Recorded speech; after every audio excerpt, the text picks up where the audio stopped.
only, and they would like to give a report to the depot office. Oh, okay. Sorry, Madam President.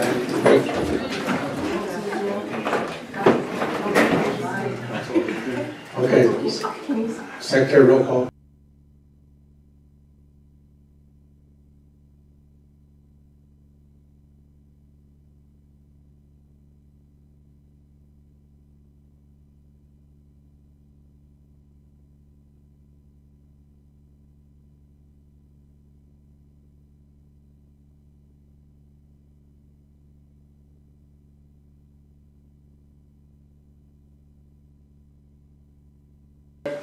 Richard Greenwald Sr., Yes. Jillian Spotted Bear, Yes. Jackie Sears,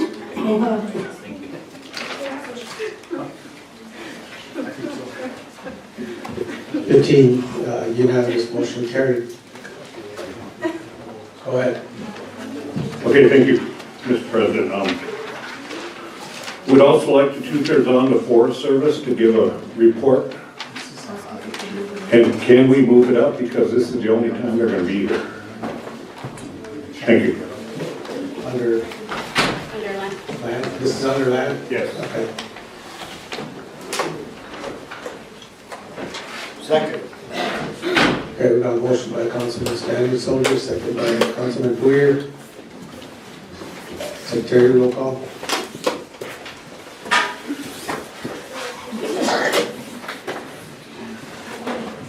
Craig Dillon, Yes. Anna Halverson, Yes. George Dreamer Jr., Yes. Lyle Weston, Yes. Sonia Little Hawk Weston, Roland Whiteman, Yes. Charlie Little, Yes.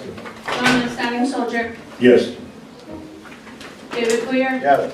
Blaine Little Thunder, Good. David Kelly, Yes. Dean Randall, Yes. Richard Greenwald Sr., Yes. Jillian Spotted Bear, Yes. Jackie Sears,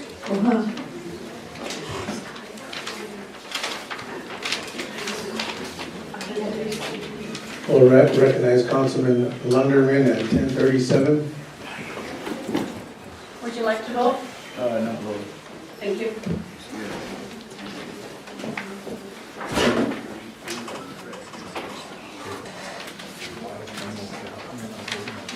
Fifteen yes, one out voting, motion carried. Councilman Dreamer. Thank you, Chair. I got one from the Youth Affairs Committee. It's resolution of Oglala Sioux Tribal Council, Oglala Sioux Tribe approving the establishment of the Oglala Coordination Youth Council. Motion by Councilman Dreamer, Second. second by Councilman Halverson.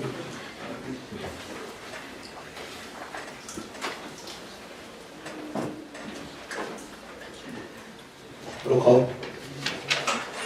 Craig Dillon, Yes. Anna Halverson, Yes. George Dreamer Jr., Yes. Lyle Weston, Yes. Sonia Little Hawk Weston, Bo Little White Man, Yes. Troy Little, Yes. Norman Standing Soldier, Yes. Tyler Lunderman, Yes. David Poyer, Yes. Blaine Little Thunder, Good. David Kelly, Yes. Steve Randall, Yes. Richard Greenwald Sr., Yes. Jillian Spotted Bear, Yes. Jackie Sears,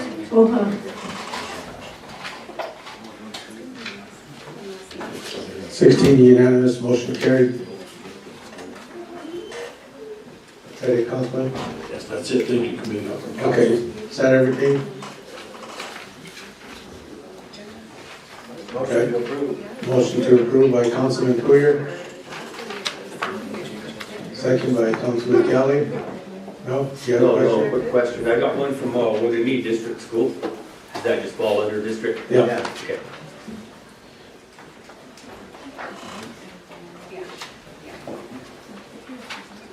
Secretary, roll call.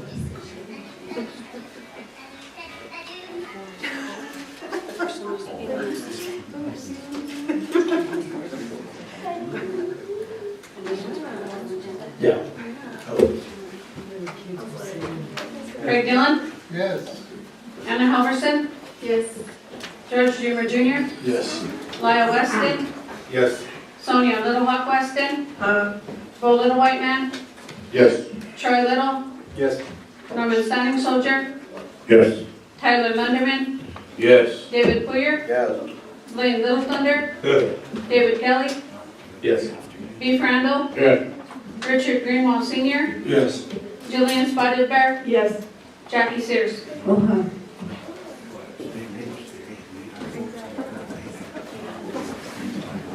Unanimous 16, motion carried.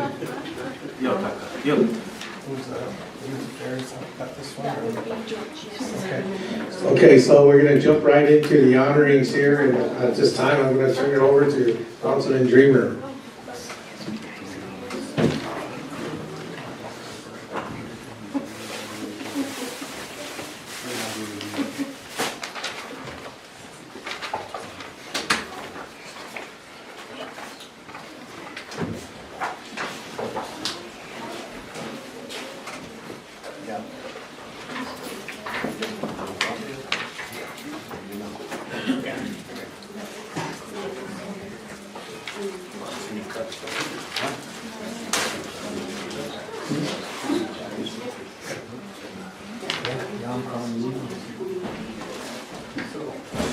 Hello everyone, parents, players, congratulate you guys on a successful season. You guys worked hard all year, it pays off. So this is the councilman jumping in, wanted to honor you guys today, but won't be here, so myself, Councilman, obviously, we have some council to honor you guys today, so we're gonna read off your certificate here. They're always the same, but I'll read it first and read your name, and after you read your name, you want to come and line up after the players line up in front right here.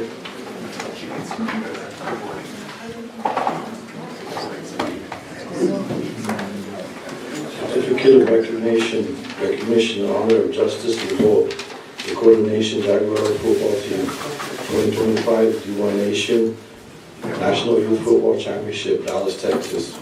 Oglala Sioux Tribe holds in high esteem individuals who exemplify the code of qualities, courage, bravery, fortitude, and generosity.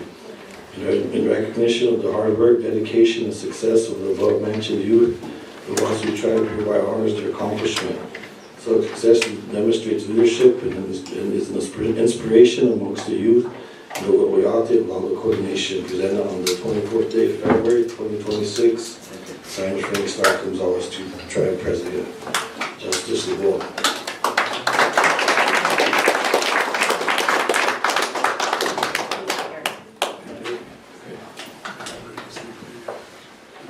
Connor LeBeau.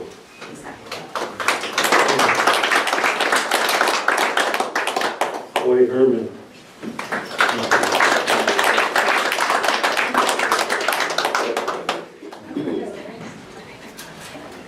Weston Whirlwind Horse.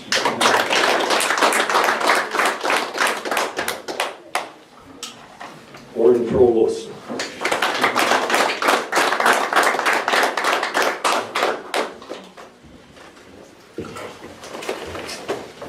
Isaiah Thunderhawk, did I see that right?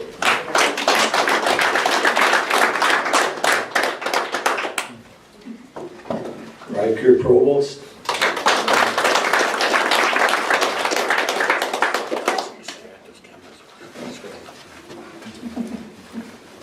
Isaac Thunderhawk.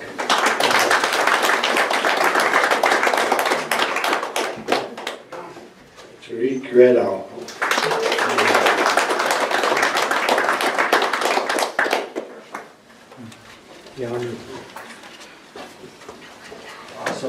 Also Big Crow.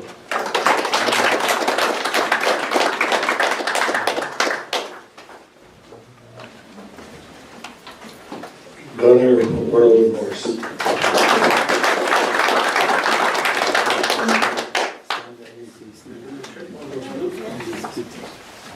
Bryce Big Crow.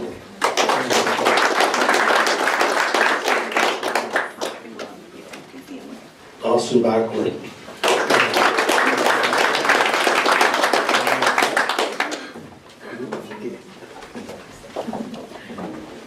Zayden around him.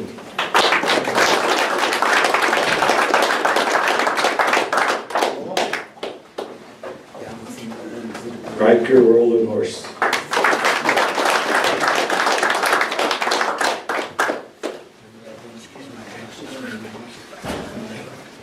Storm Whirlwind Horse.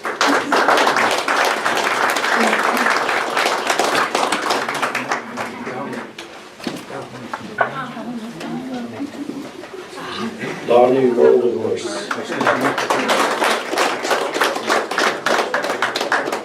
Aaron Begay. That's too big for her. Amy Pond.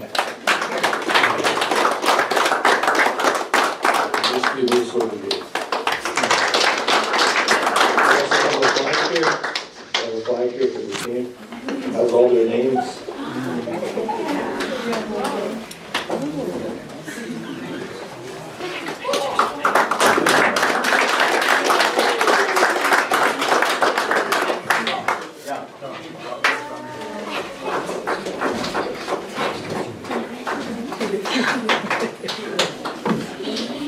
All right, Misty, you want to say a few words?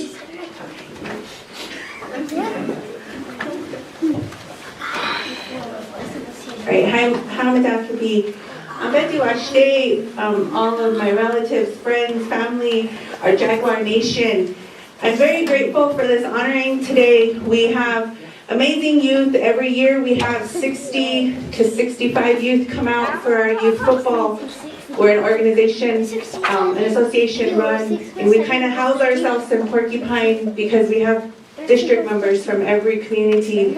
So we stay centralized so that we can try to serve the most kids in one area.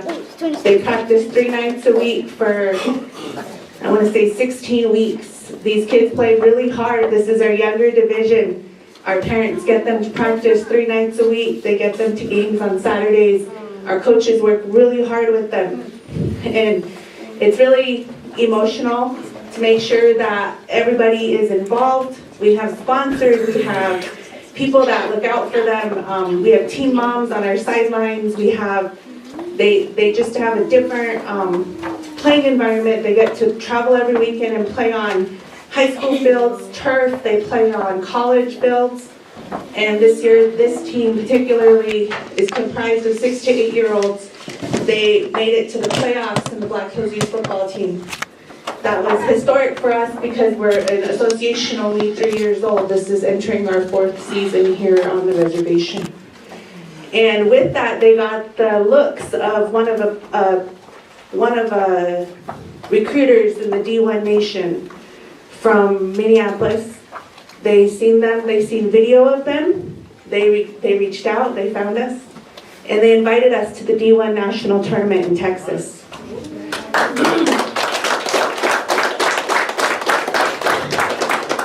These kids got to, so the season was over. I mean, the playoffs were done and we got this phone call.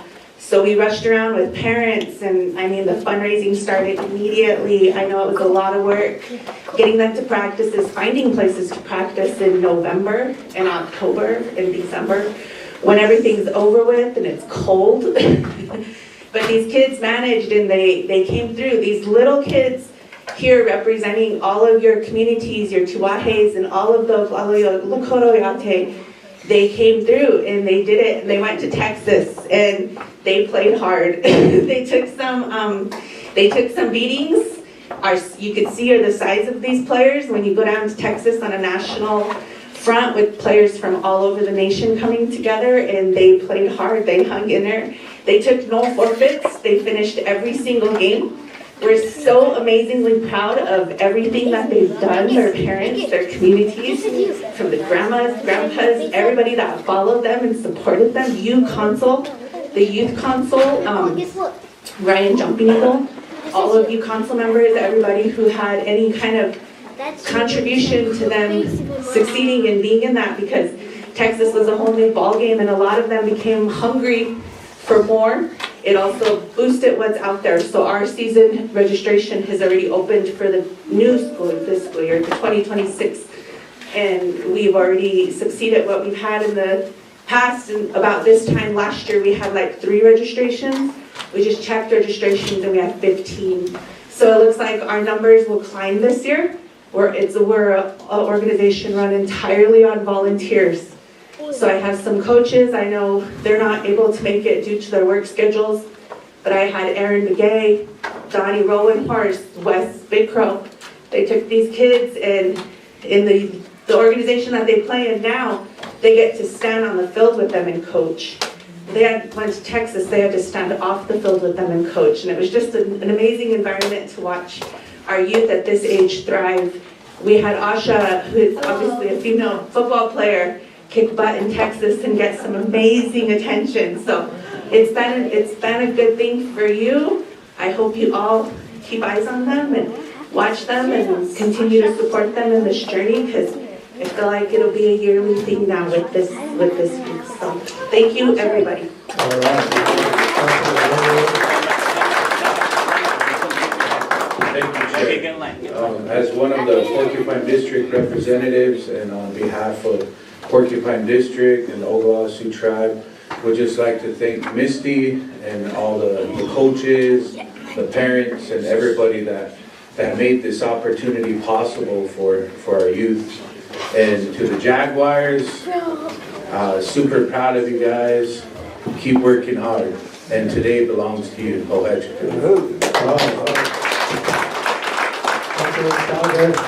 Thank you, and I just want to say congratulations to our youth standing in front of us.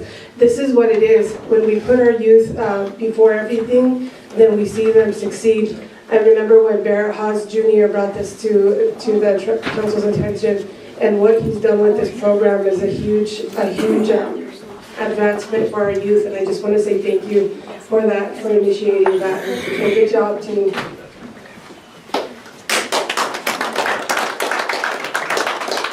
Okay, at this time, we'll go around and shake hands. We got the team here. We'll just file around clockwise. And Mr. Howard over here is gonna sing an honoring song.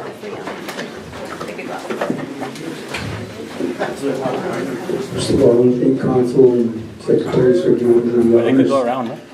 It's one of the things for these young congratulations, boys.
Wa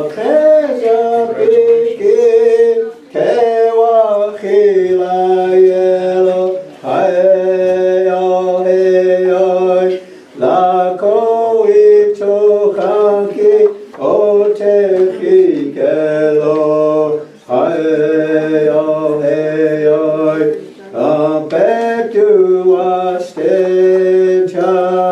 Chokada, hey, oh, hello, hey, hoy, ahoy,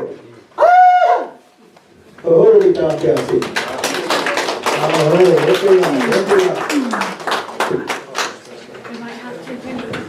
Real quick, also, we have one of our football players' birthdays today, so happy birthday, Asha.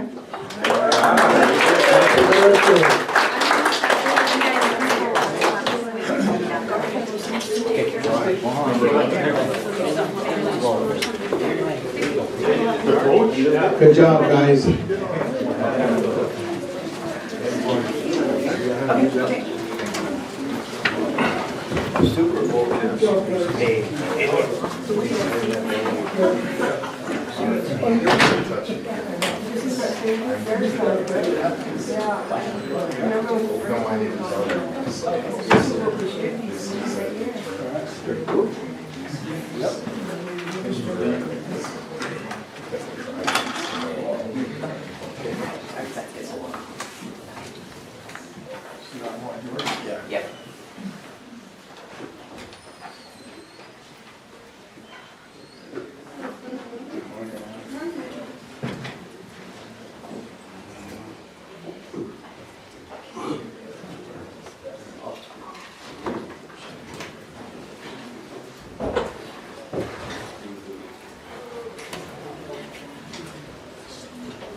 Okay, I'd like to welcome the Oglala Coordination Youth Council, Steve Wilson Jr., Eleanor Ferguson, Dante Carpio, Hans Fuller, Monto Whiteflow, and Noah Kizensite.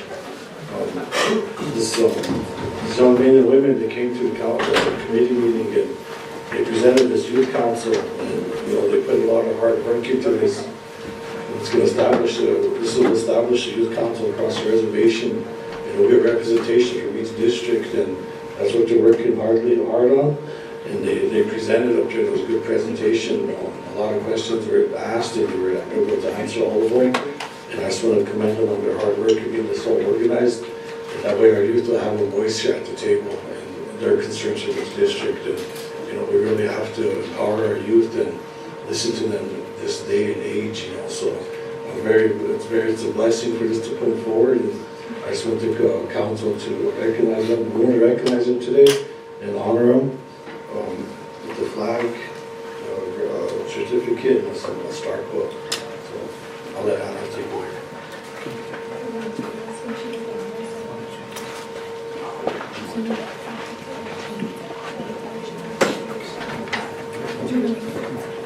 Good morning. Before you, we have a resolution of the Oglala Sioux Tribal Council. Resolution of the Oglala Sioux Tribal Council of the Oglala Sioux Tribe approving the establishment of an Oglala Coordination Youth Council. Whereas the Oglala Sioux Tribe is a sovereign tribal nation that has entered into treaties as a supreme law of the land with the United States government pursuant to the U.S. Constitution, Article 6, and is a signatory to the Treaty of Fort Laramie of 1851, 1 Stat 749, September 17, 1851, and the Treaty of Fort Laramie of 1868, 15 Stat 635, April 29, 1868, and continues the nation-to-nation relationship with the federal government. And whereas the Oglala Sioux Tribe organized under Section 16 of the Indian Reorganization Act of 1934, 25 USC, subsection 5123, by adopting the federally approved Constitution and bylaws, and under Article 3 of the Tribal Constitution, the Oglala Sioux Tribal Council is a governing body of the tribe. And whereas Article 4, Sections 1F, 1K, 1M, and 1W empower the Tribal Council to manage the economic affairs of the tribe, protect and preserve the property of the tribe, adopt laws governing the conduct of persons on the Pine Ridge Indian Reservation, and adopt laws protecting and promoting the health and general welfare of the Oglala Sioux Tribe and its membership. And whereas on February 21st, 2026, the Youth Affairs Committee of the Tribal Council passed a motion to recommend approval of the Oglala Lakota Nation Youth Council. And whereas having considered the matter, the Tribal Council agrees with the recommendation of the Youth Affairs Committee and finds that establishment of the Oglala Lakota Nation Youth Council is in the best interest of the tribe and its members. Now therefore be it resolved that the Oglala Sioux Tribal Council hereby approves the establishment of an Oglala Lakota Nation Youth Council as a culturally grounded youth advisory body, operating in alignment with Lakota values, providing regular recommendations to the Oglala Sioux Tribal Council. And be it further resolved that the Tribal Council calls upon the Youth Affairs Committee work with representatives of the Oglala Nation Youth Council to develop a charter for the Oglala Lakota Nation Youth Council for presentation and review at the March 2026, February 2026 regular session of the Tribal Council. And be it further resolved that the Tribal Council calls upon the Finance Committee to work with representatives of the Oglala Lakota Nation Youth Council to develop a budget for the Oglala Lakota Nation Youth Council for presentation and review at the February 2026 regular session of the Tribal Council. Certification motion.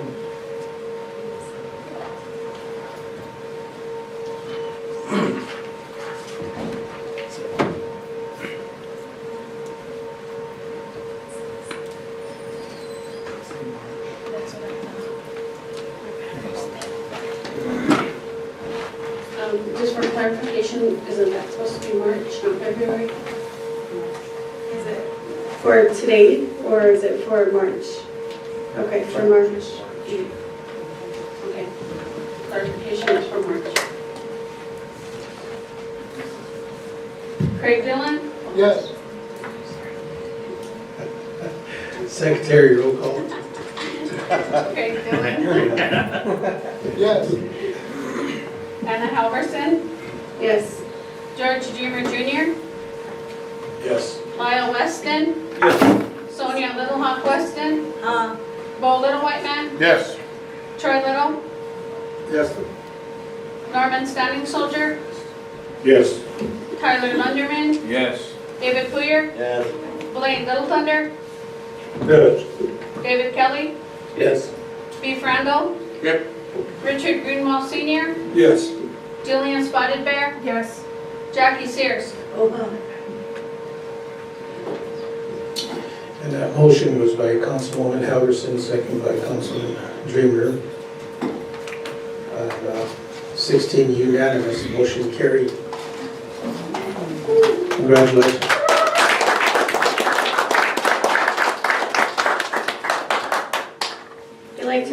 We like to thank this group of young ladies and young gentlemen for all the work that they've been doing to establish this youth council on the Pine Ridge Indian Reservation.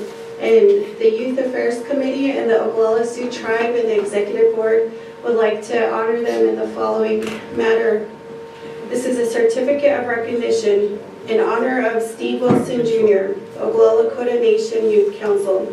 The Oglala Sioux Tribe holds in high esteem individuals who exemplify Lakota qualities of courage, bravery, fortitude, and generosity. In recognition of the hard work, dedication, and success of the above-mentioned youth, the Oglala Sioux Tribe hereby honors their efforts. Such success demonstrates leadership, and it is an inspiration amongst the youth and the Oyate of the Oglala Lakota Nation. Presented on this 24th day of February 2026. Signed, President Stark comes out.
Monte Carpio.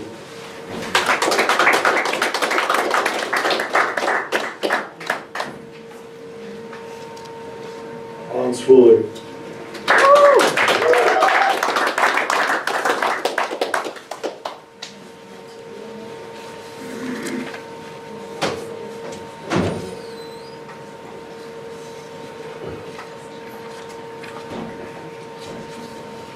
Macho White.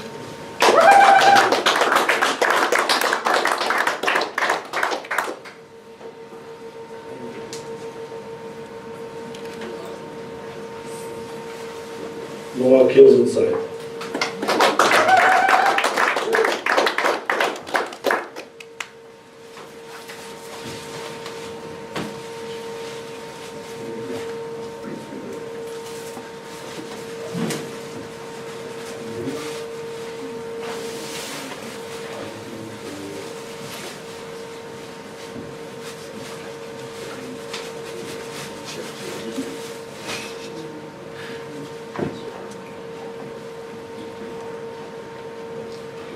Emilio Suspeso. Suspes.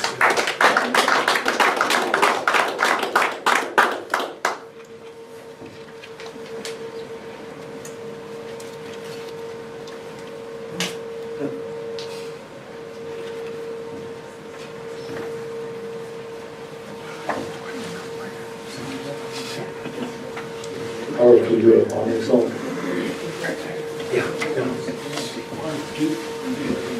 Again, at this time, we'll go around and shake hands. And we'll start this way, Lyle, always.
name's Junior, and I'm the program director for Peaceful Means, but I've also had the honor and privilege of working with this amazing group of young Oglala Sioux leaders on this Oglala Sioux Nation Youth Council. And I first just want to say thank you for recognizing us for this project, this initiative. And I just want to recognize that, the reason why we're doing this is that we believe in a future where our youth are empowered.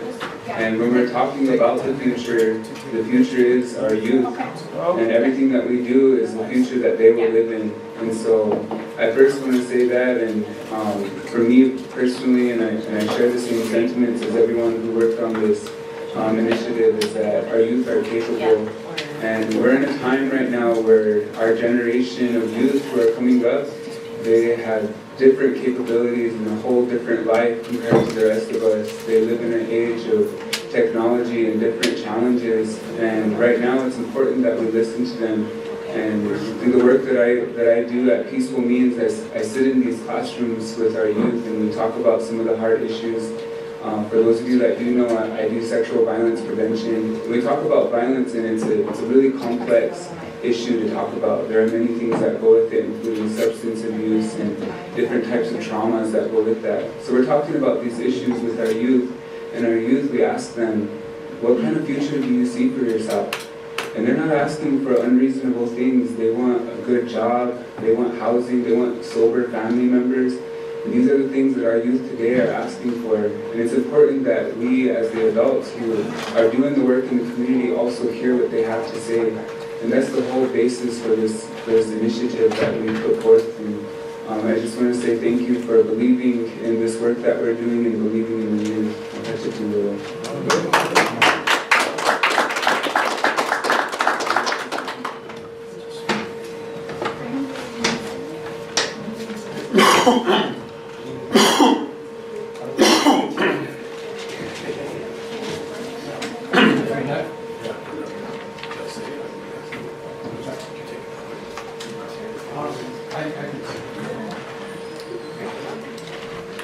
Okay,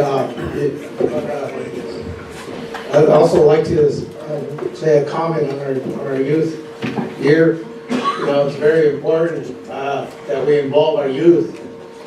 There's a lot of issues out there, not only at the tribal level, but on a national level. When I go out there on a national level, we don't see a whole lot of representation from our tribe out there, and to have this youth group being established here, that's what I'd like to see is them reaching out there and voicing for our tribe on a national level. And so it's good to see this coming together on a lot of important issues. It seems like, you know, we're not at the table with our youth on that level, so I'm looking forward to seeing that. Hopefully we can come together and do some representation, and on behalf of youth are very powerful amongst our tribes. You know, we cherish them. We try to give them direction so they can one day take over and fill our shoes. That's the ultimate goal there, but you know, within tribal nations, we often run into challenges, and every tribal nation has challenges. So it's important that we start from the roots, the grassroots, and start at that level within the families to start educating. And I'm glad some of these the youth here are involved in some of those issues that pertain to our families. Maybe we can do some outreach, start coordinating those things to help our communities be a better place, and reach out to those troubled youth that are looking for guidance. I know when I was a youngster, I didn't have a whole lot of guidance and who's someone to look up to. So I'm very pleased and blessed to see our youth stepping up. So just want to mention that. Wopila.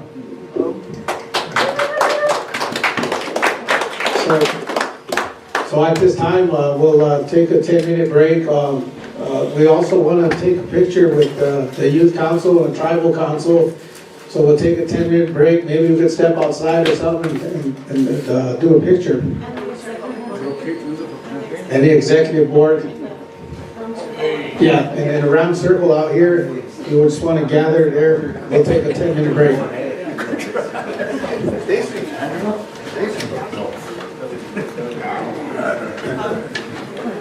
All right, we're gonna take a 10-minute break, guys, and we'll be back.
Was that a motion? That was already a motion. Yeah, motion to do first. Yeah, there's, that was to 2/3, I believe. Request to move it up. Okay. Oh, we'll move on next. Secretary, is there any complaints? Yes. That has to be dealt with first. Yeah, the complaints first. Okay, well, I guess we'll have to do them after complaints. Oh, here. Is this here? Right, yeah.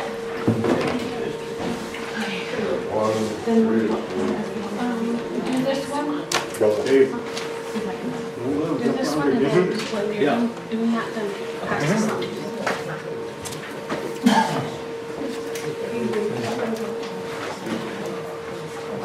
Okay.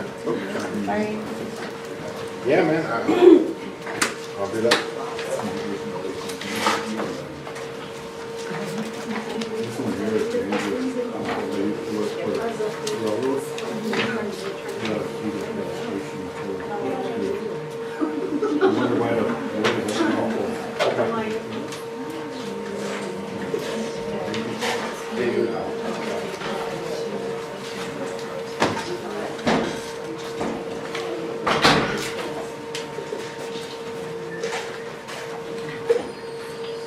Okay.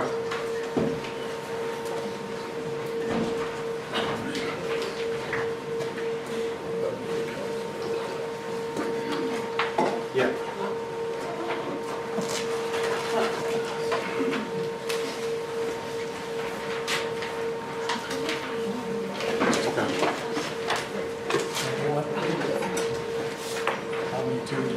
Okay, I'll call you back in.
Question, go ahead.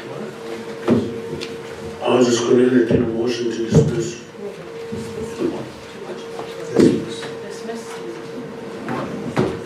Okay, got a motion to be dismissed by Councilman Stale.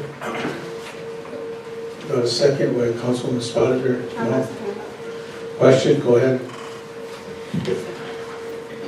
Although I can't vote on this decision, it's probably laid out in specifics of what was violated in this complaint. And some of you are going to vote to dismiss it, not because of ethics and not because of the right or wrong. You're going to do it because of loyalty. But I applaud the complaintee for coming forward because this is the same thing we talk about all the time, abuse of power. And if we don't hold each other accountable, and we don't keep that up, then our directors are going to be held down constantly.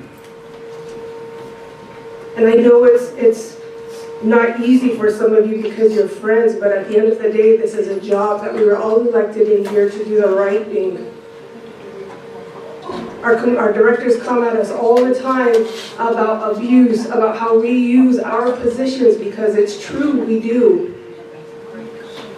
You can keep whispering over there, Councilwoman Weston and Councilwoman Sears, but I'm speaking, I give you the appropriate respect. And that is exactly what is happening right now. The same disrespect I get in this circle is what our directors are getting. So before we move on, I'd like to recognize Councilman Cross at 11:09 and Councilman Steele at 11:12 for the record while we were doing the presentations, the honors. Was there a second? Second by Councilman Dreamer. Secretary, roll call. Craig Dillon, No. Anna Halverson, Abstain. Garfield Still, Yep. George Dreamer Jr., Yes. Lyle Weston, Yes. Sonia Little Hawk Weston, Bo Little White Man, No. James Cross, Yes. Troy Little, No. Norman Standing Soldier, No. Tyler Lunderman, Yes. David Poyer, No. Blaine Little Thunder, No. David Kelly, Yes. Beef Randall, No. Richard Greenwald Sr., No. Jillian Spotted Bear, Not voting. Jackie Sears. Yeah.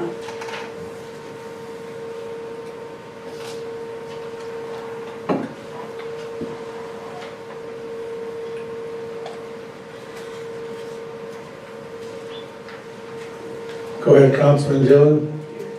My vote should have been yes. I'm going to change my vote to yes. Okay.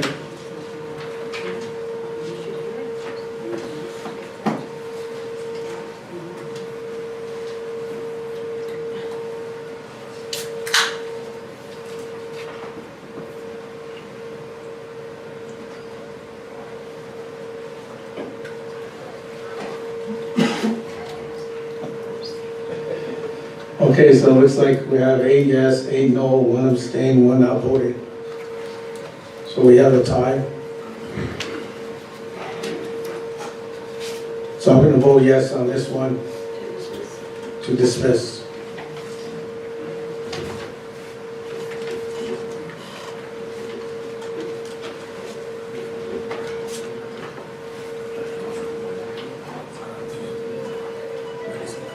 Okay, moving on.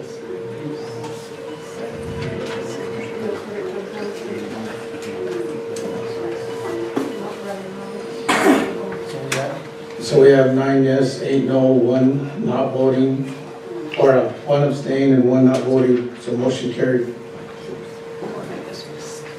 Complaint dismissed.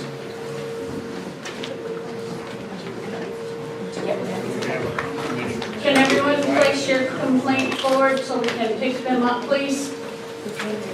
And then we have another item from a casino attorney that needs to be viewed by all of you.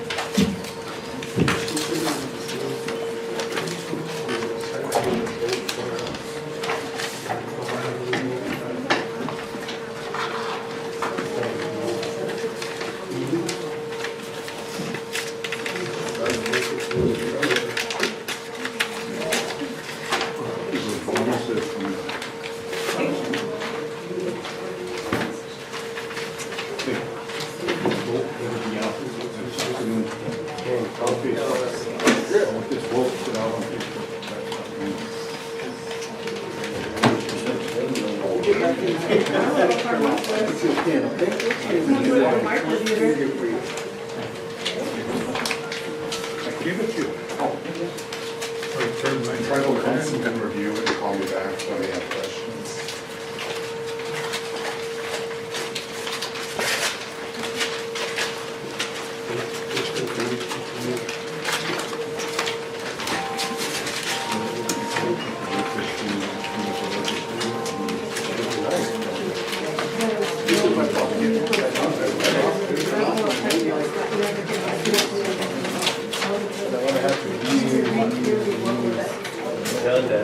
Steve handed out this.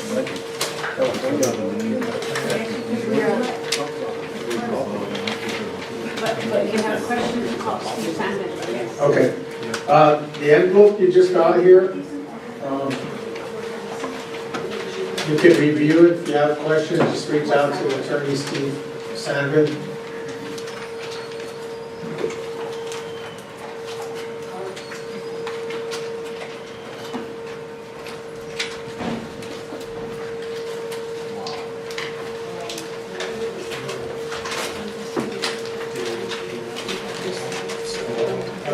You want Steve Dunn to have a copy?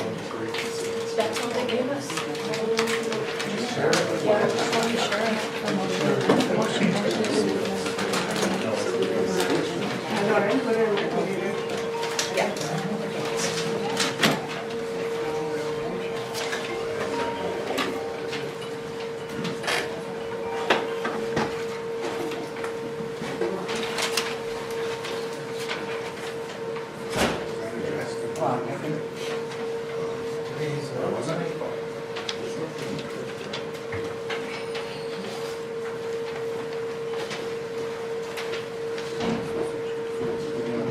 That's for later. I was just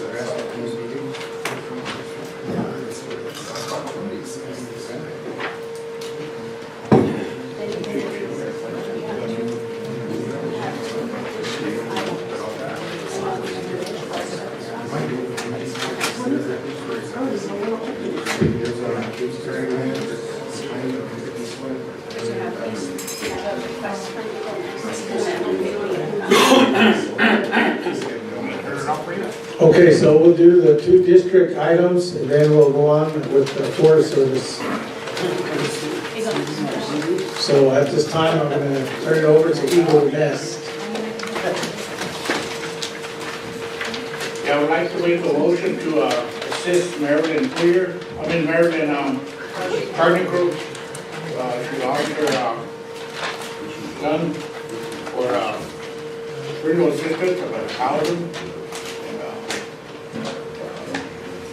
You said burial systems? No, monetary. Monetary? Yeah. Oh, okay. And cake, flowers. Cake, flowers, Yeah. okay. So motion by Councilman Randall, Councilman Little Thunder.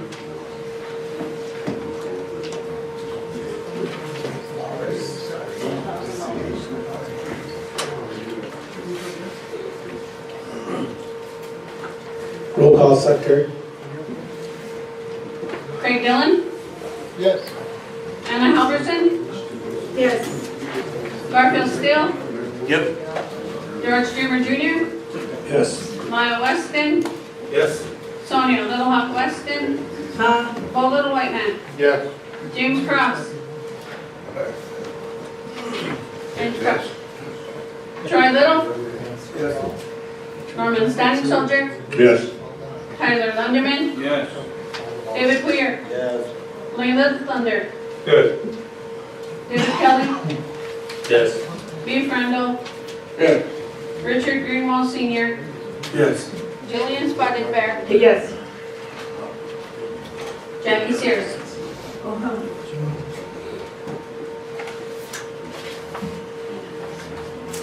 Unanimous 18, motion carried. Thank you. Thank you, Council. That's it? Okay.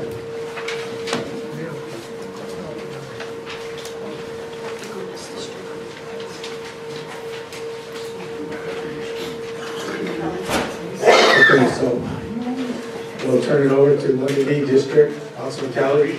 Good morning. Today we bring an ordinance coming from the Wounded Knee District. The ordinance is in support of our school that's being built over there, the Wounded Knee District School. We as a district took action on January 21st this year, 2026. We do have the minutes that are attached. We do have an ordinance that was drafted already at the tribal council level. Right now, we're providing documents.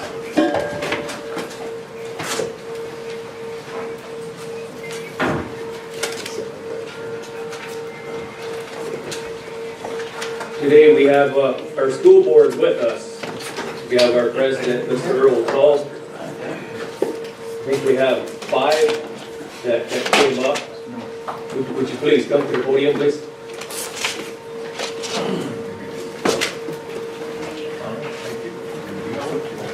Yeah, I got one. We need copies.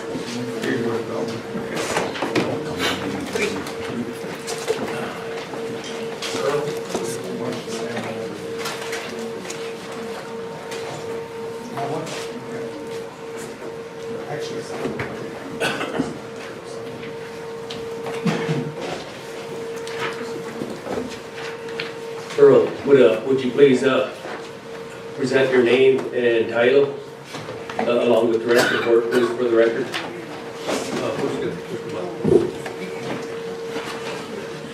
Good morning. Most of you guys know me. If you don't know me, I'm Earl Tall, president of the Wounded Knee District School. We've been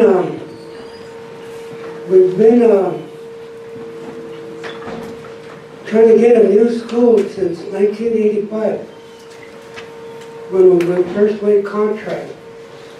All the school boards, all the betweens there and now, we've always been trying to get a fight for a new school. And we finally got one.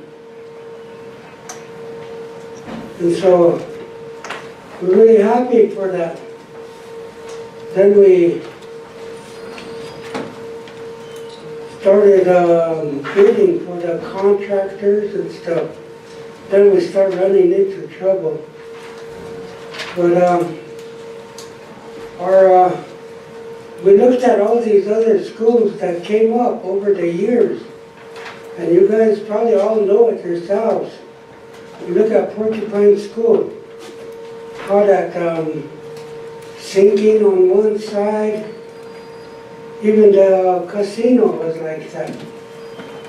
So what we're trying to do is we're trying to make a school that's going to last us. Our old school was built in 61 or 62, about 60-some years. So we want to make it last, so we'll have this school will last us for another 60, 70 years. It's really hard getting a school. I think Porcupine had to get a couple of schools. I don't know how they did it, but our school must have been built to last for us to wait this long. A lot of our parts are obsolete. They don't make parts for our school anymore. So a lot of our parts have to be custom made to fit our school.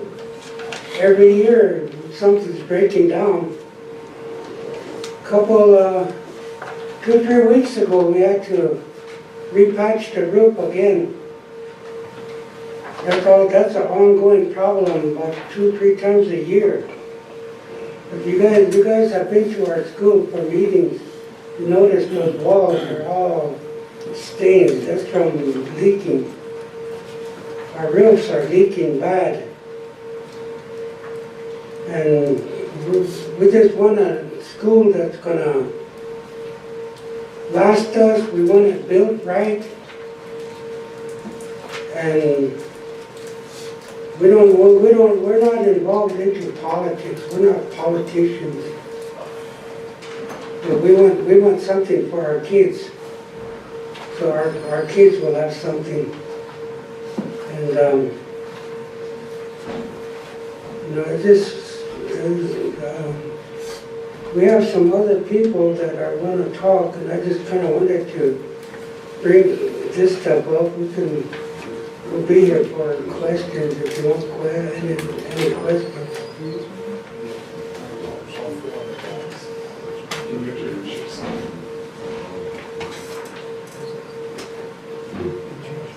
Good afternoon, Tribal Council.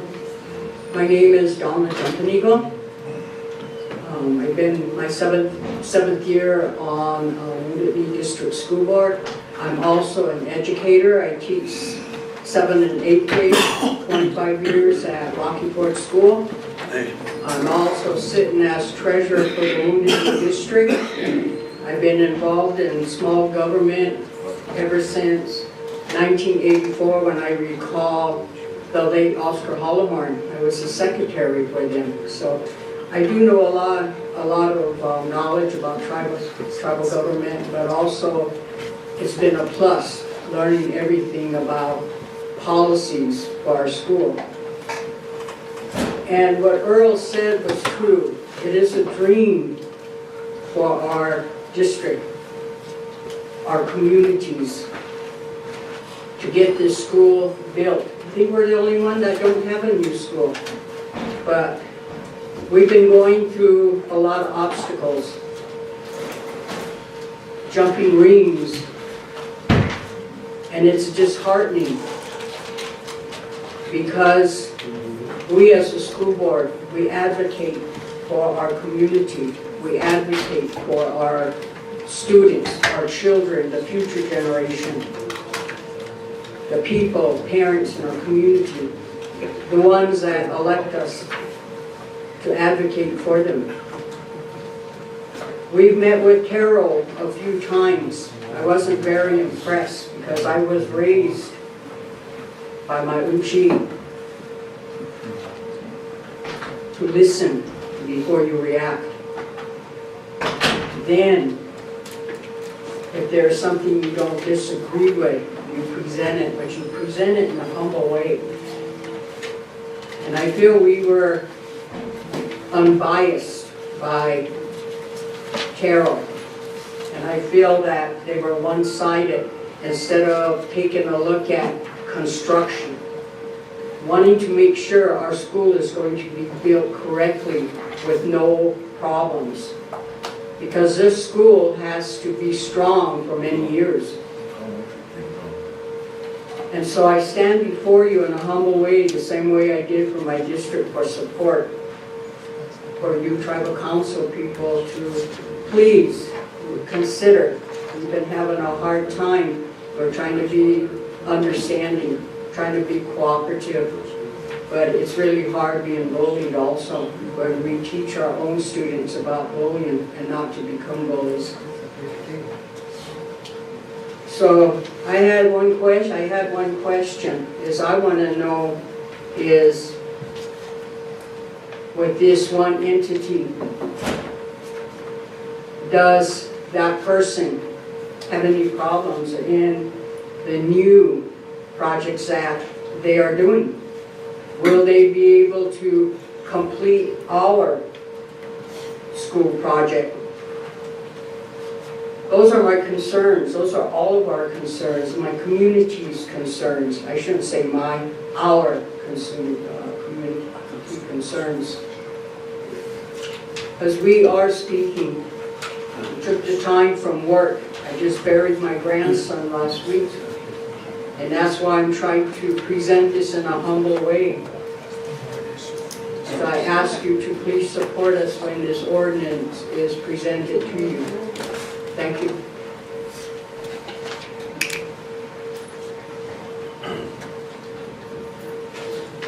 Is there anybody else, Ms. Marwin, would you like to speak on this?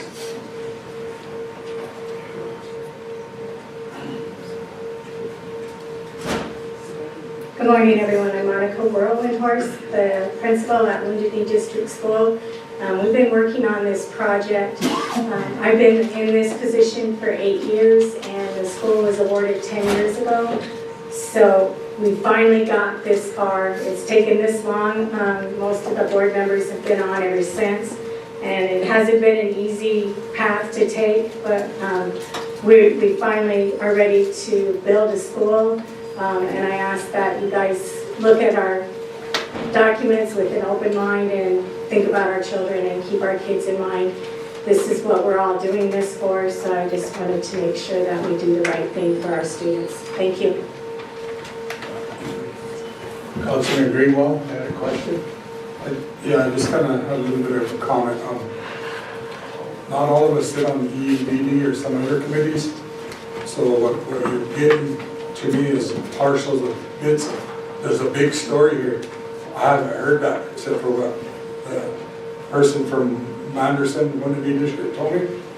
And there might be other people that are in here that don't know your story, so I think you should tell the story of what's going on. Our spokesperson.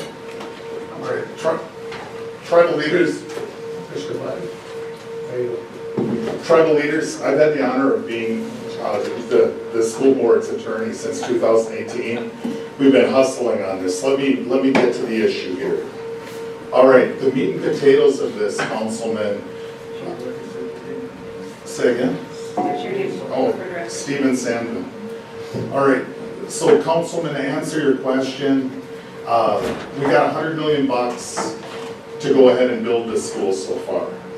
The school board went through the bids. They picked a general contractor, the only native general contractor. There's some folks called Woodstone out of the cities in Minnesota. The issue here is they went through the process of subcontractors. There's $8 million of electrical work that needs to be done. $5 million for the school portion, $3 million for 48 housing units. So after going through the qualifications, the board of directors said Murdoch Electric, the only electrical contractor that's Indian certified here, will give you the $3 million portion. And then went through this whole Terrell saga where Murdoch wants the $5 million. And with this is how that's the big picture. So if you look, what the board is here today for is to ask that you pass an ordinance. And do you have the ordinance in front of you, sir? It's got a good chronology.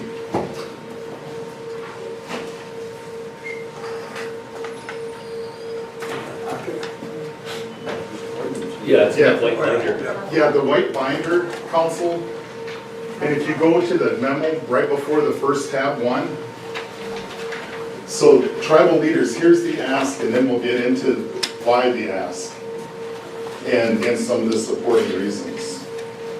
So the ordinance that the school board is requesting from you, it's titled Ordinance Supporting and Approving the Wounded Knee District School Board's Decision to award the school facility electrical subcontract to Muth Electric and the housing electrical subcontract to Murdoch Electric.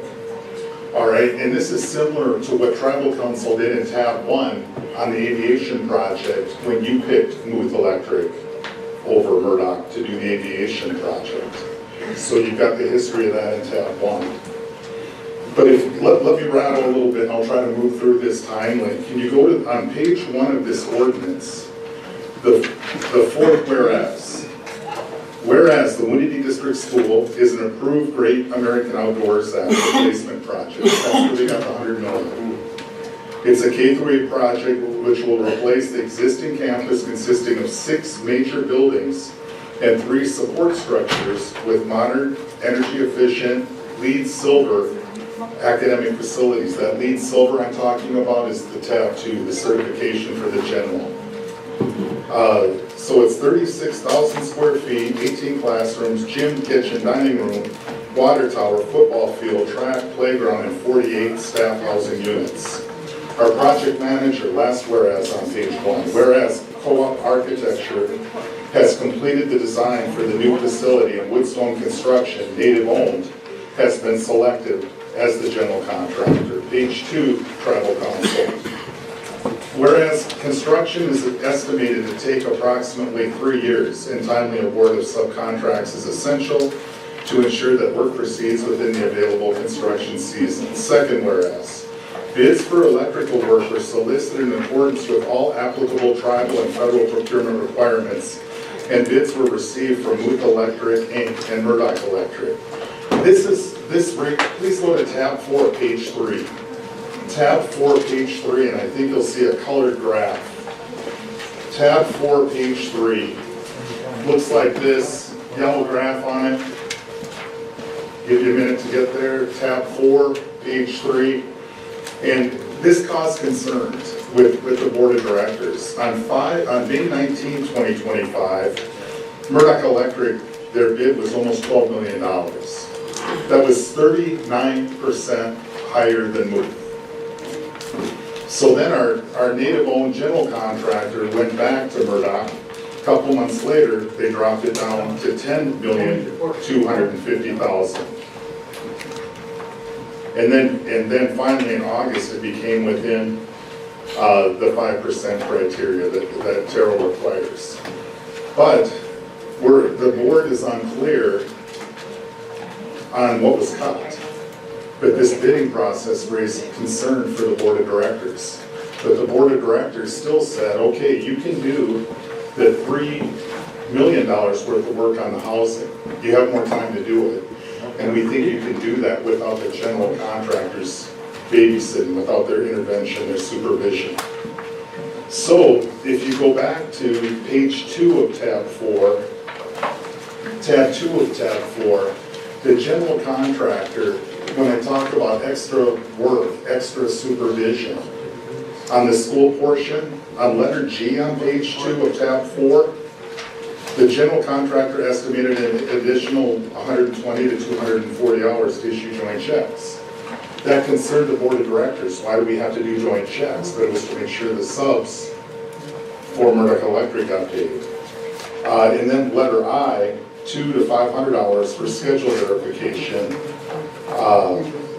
The board was concerned about that. All right?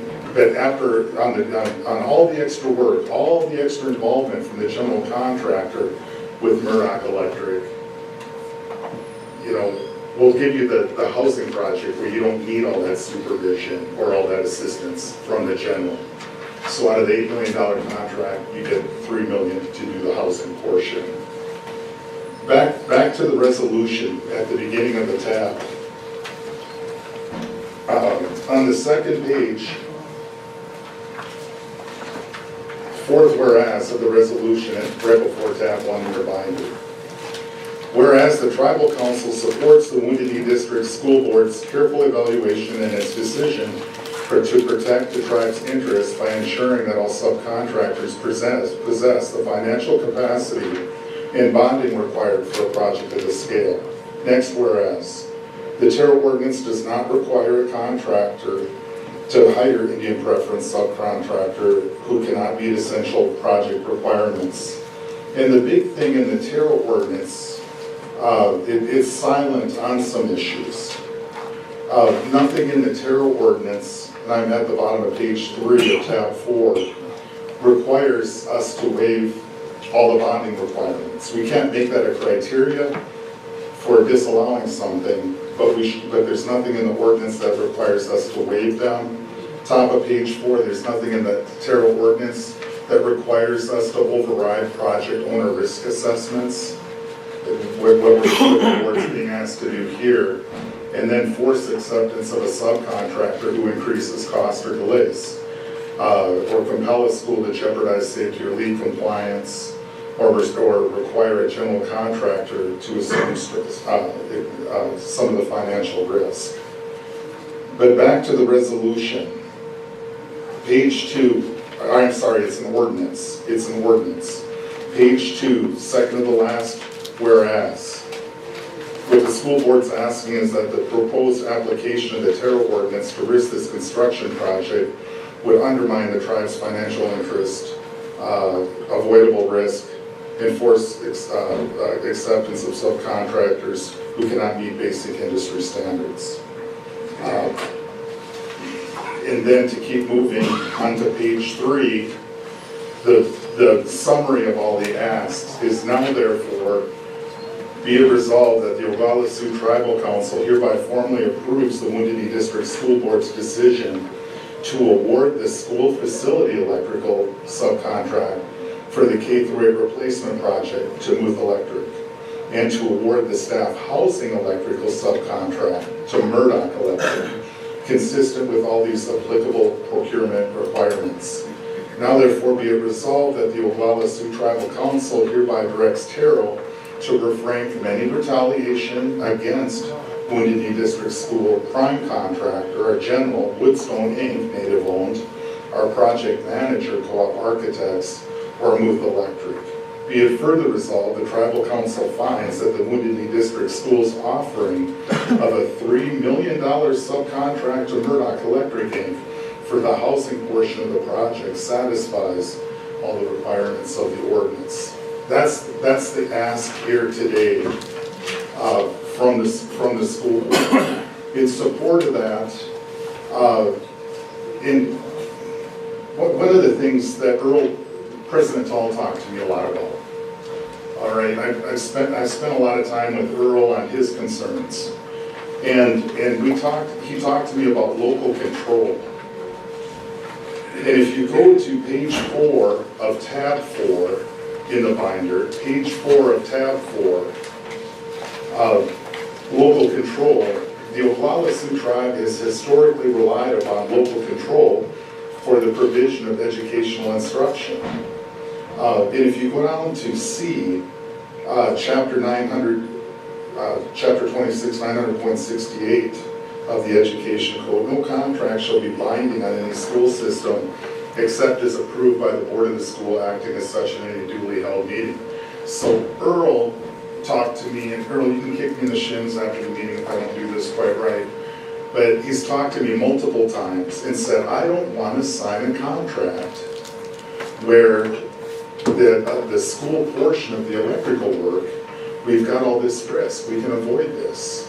I'm the one signing the contract. I'm the one that's going out in the community. And if you look at tab 5, is the district minutes 5 or 6 now? In tab 6, so the Wounded Knee District had a meeting with tribal leaders. How long ago was that, Monica? A couple weeks? You've got the 21st of January. Yeah, January 21st. And if you go through there, the district went ahead and this resolution, this ordinance that I'm citing, that you have before tab 1, was supported by the Wounded Knee District by a vote of 36 for, 0 against, and 3 not voting. It was a big deal to the district that the school board is able to go ahead and award the housing portion, $3 million, to Murdoch Electric, and the $5 million award to Muth. And that's what brought us here today. That's why we're under district business. Councilman Boyer, you had a question? Yeah, I got a couple of them. I guess I thought the schools had the authority to enter into these contracts with construction rather than coming to tribal council. This is kind of new for school to be coming here, because I don't think any of the other schools have came when they enter into contracts. So it's kind of beyond me why it's coming. And the other deal is, so if we lock this into a contract with those dollar amounts, so for a change order, it's going to have to come back to tribal council, because we're locking them into that dollar amount. I don't know who drafted this. I don't know if it's a resolution or an ordinance at this time. It's an ordinance. Okay, if it is, then it should be therefore be it ordained, not resolved. So those need to be changed. But I'd just like to know why we're getting into a contract. We're approving it when the schools have that authority. The school came before you a few months ago. Turn the mic on. Tribal leader, the school came before you a few months ago, and they're building this process via the 638 contracting process. All right, so the people managing the school board are managing the project are the school board. They're the ones that sign all the contracts with the 638. The only reason they're bringing this provision to you today is because there's a dispute going on whether or not they have to use Murdoch Electric. Yeah, All right, I that's the only reason they're here Well, today. I understand that, but the bidding process, so if they're signing off on behalf of the tribe, then it's gonna have to be the chair, our chair, because all the other schools, Little One, I think American Horse, Porcupine, they signed their contracts with the schools, not with the tribal government. That's what I'm saying, so really we're putting ourselves on the hook, it looks like to me. Thank you. Councilman Standings. In tab 5, it says there's a Terrell complaint against Woodstone Incorporated. Where's that at? On January 9th, there was they're our general contractor. They're in a Terrell, they had a Terrell hearing. The hearing was stopped partway through. And then after the hearing, that's a transcript of what happened after the hearing was stayed or went ahead, they just stayed the proceeding for a while. And then after the meeting, they went ahead and did that. So that dispute is still pending. Oh, okay, well. Then, why are we hearing it? Because the Wounded Knee District and the school board went ahead and asked, just like if you look at tab 1, Tribal Council in 2008, you had, you picked Muth Electric over Murdoch on an aviation project. All right, the school board's asking for you to do the same thing here. I understand that, but there's a lot of reading in this concerning the Woodstone and Terrell. Don't you think it'd be your advantage if you allow us at least a little bit to read over all this? Of course, sir. Thank you. Councilman Randall. The chief asked for more information on the whole process, so is Terrell's lawyer here too? After you're done talking, is Terrell gonna give their interpretation of this too? Jeff Collins. Again. Jeff Collins is the attorney for Terrell. I don't know if he was aware of today's meeting, sir. Councilman Steve.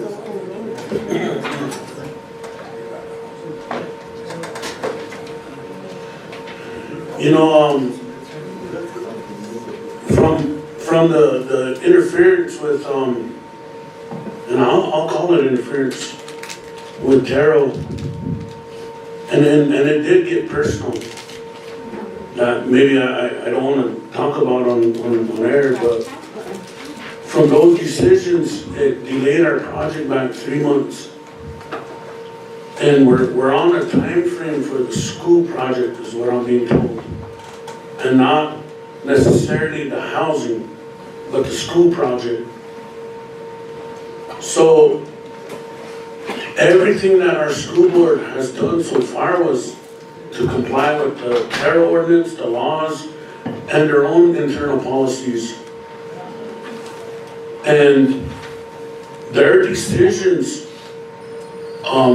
should have been honored, but because of politics and personal agendas, it led into this dispute. That's what it boils down to. And you know, this ordinance, and I know Davey kind of brought up some issues with this ordinance that kind of, I'd say muddied it a little bit, made it sound a little bit tougher, but if we just take out approving and just leave it as supporting the Winnie District School Board's decision, that's how it should be. Why does it take this body to support one of our entities' decision? You know, that's local control. That's well within their scope, their authority to make those decisions. And because of politics, once again, I mean, here we are. And like our chairman said, Earl, it's been a long time coming for our school.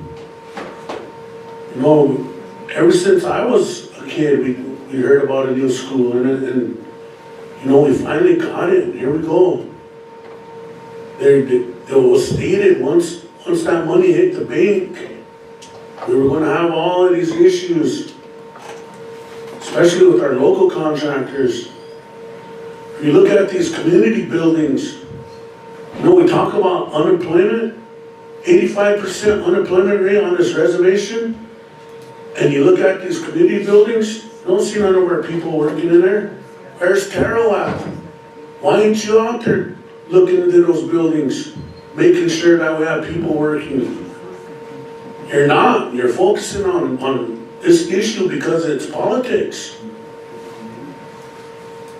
All we're asking is that we support our school board's decision. You know, they overbid this project. And another thing is they're not bonded to do this huge of a job. And if something should happen, does that fall back on the main contractor or the school? You know, there was other instances where individuals weren't bonded in projects, and we had issues with those, and we heard those in EB&D committee. And so, you know, myself and Dave, we're gonna stand by our district and our school. That's all we're asking. Is this tribal council to support us, not necessarily approve their decision. Councilor Kelly. You know, I've had a lot of opportunity to review and look at the documents and attend meetings for both the school board and a couple of hearings with Terrell. You know, the fact of the matter is this school board has been harassed constantly. You know, if you turn to tab 4, page 4, they're under control. They make the decisions on what's going to happen. And Terrell is telling them that they can't do it, and I'll tell you why. Hell, I got nothing to hide. We were at the pre-construction meeting, and it wasn't the school board or the attorney, it was teachers and parents of the school children that called out an individual that sits on Terrell for being a pedophile. And they did not want him in that school. Since that time, he has continuously harassed our school, done everything to bring forth issues. And now we are here today just asking for support on behalf of the school, and it's not going to legally put the contract in the hands of the tribes. We, the district school, have already signed them documents.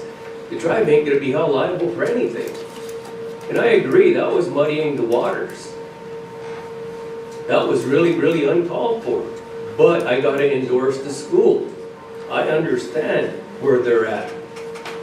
I've read all the documents. I actually have 3 pages of strictly just questions that I don't want to burden you guys with. They are heavy-duty questions. They're in your packet. Read it. But what it boils down to is my district is in support of this school. I won't be here probably in my lifetime, to see my grandchildren go through that, but I want a quality school. Something that's going to last forever. And if any of you ever come to our district and sat in our school while it was raining, hell, our school gymnasium bleeds rainwater down one side. So we want quality.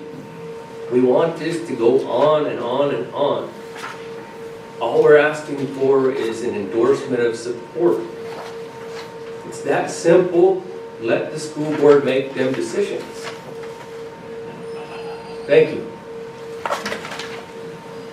Councilman Greenwood. So I had a question, I don't know if it needs to be with Philip or who wants to answer, but first of all, I can say that Wounded District, I'm really happy for you guys, man. That's been way too long waiting for a new school. Garth, you probably had people in their 30s that were probably trying to fight for school while they were at school there at Wounded. Now they're adults having kids and things like that, but that's how long it seems to take when we try to go after funding for schools or hospitals, or it takes decades to finally have it come to fruition. So I'm happy for you guys. So in the Taro ordinance and things like that, I just wonder, I've seen 3 different offers. When did that become a thing? I mean, I was part of the public safety building and getting that bid out and stuff like that, and I didn't know that you could come in and get 3, you give a bid and say it was way too high, then you get to have another bid, and that's still too high, and then you can have another bid. When, I just don't know when that started or how that happened, or normally you give a bid out to somebody and they have to meet the qualifications under Taro, and they either get the bid or they don't, you know. And I know there's requirements, you know, to make sure you have bonding to protect the project, you know, in case something happens, a storm comes by, wipes out your gym that you just got structure up and you might not have finished it, but you have to have bonding to insurance to replace that and fix it if something happens. So I kind of want to hear from somebody that tells me how did it get to where I got to offer, and then I get to do another offer, and then I get another offer. Because it's stated in this form you gave us.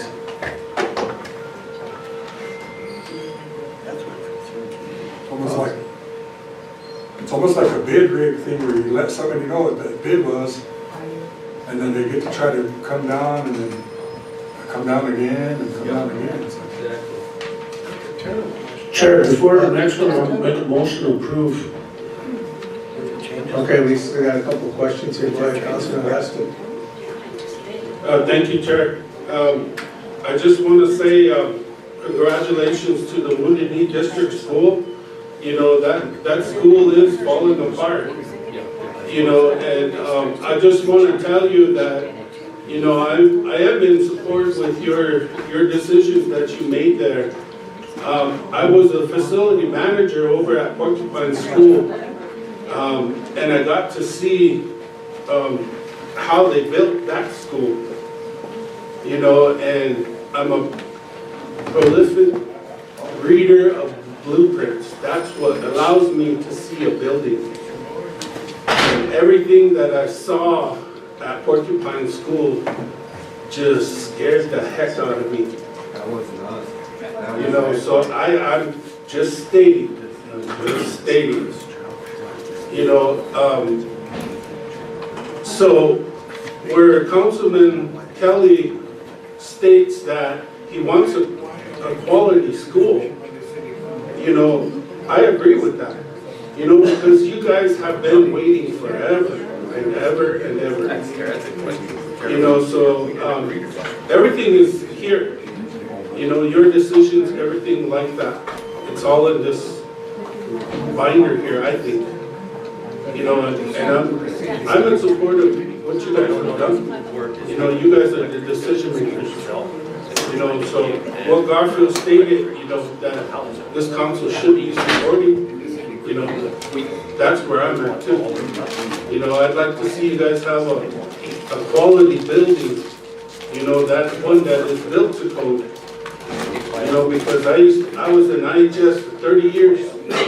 You know, I was in the Phoenix Indian Medical Center with a 5-story hospital. we were all about OSHA rules. You know, so that's why, you know, that's why I mentioned working plan scared me so bad. You know, and looking at the blueprints, you know, it was scary. You know, so I just want to let you know that I've been supportive of this. Thank you. Okay, Councilman Kelly, then we're gonna have the attorney and then Terrell.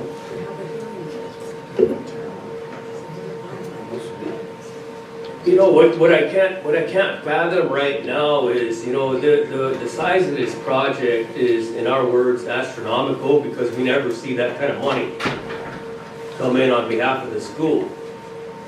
And what the school is doing is they're giving $4 million right off the top to Terrell. To do what? Harass us lately. And that I can't agree with. Because beyond that, they don't have much of a job. We've got our own project manager. We're the owner. We fall right underneath the tribe. We are the owner. Why is Terrell not supporting the owner, but backing a subcontractor is the question. You know, I think that question's kind of, it makes absolutely no sense. We pay for protection, but yet we're getting harassed by our own people that are supposed to protect us? That's not right. Thank you. I'm gonna let Terrell respond.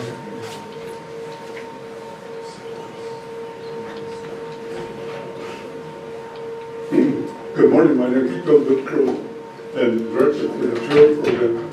And I also work with our Material Commissioners, and we know we have 9 of them, and we work real well with all of them. And a lot of the decisions are based upon what the Material Commissioners have at the end of the meeting, and a lot of direction is given to me. And so a lot of times I have to take care of it. And I know G's been in there for a while. He's been Carroll Commissioner President for quite a bit. And so Carroll is you know, we're required to do a lot of work for contractors. And just like, I can't remember who, Bart mentioned that, we go to the community centers. I directed our compliance officers to check on these sites and ensure that our people are employed. One of the main things that we don't see our people in these community centers, because a lot of times we have what I would say drywallers, and we have that limited number of people who do drywalling, and I wish that we had a group of people who could drywall and take all these projects across the reservation, and that would make a killing off it. We have a group of people, contractors, and taking care of this only drywalling. But sometimes we don't have that, and there's a lot of different areas that these, like in Porcupine, not last Friday, but the week before that on Friday at 5:30, I went to go see this, just peek in the windows and see what's going on. The doors open, and I went inside, and there was 4 Hispanic drywallers inside there, and they're from Minnesota. They have Minnesota plates in their car. And so Lawford Construction is from Minnesota, so you know they must have contacts. And so in a lot of cases, our people, when we look through our people who have zero cards and we have records of them, a lot of them don't have those experience, and say when they once a particular person, and it's pretty hard to find So when that happens, they get their own people. But I would say that our contractors with concrete, they hire all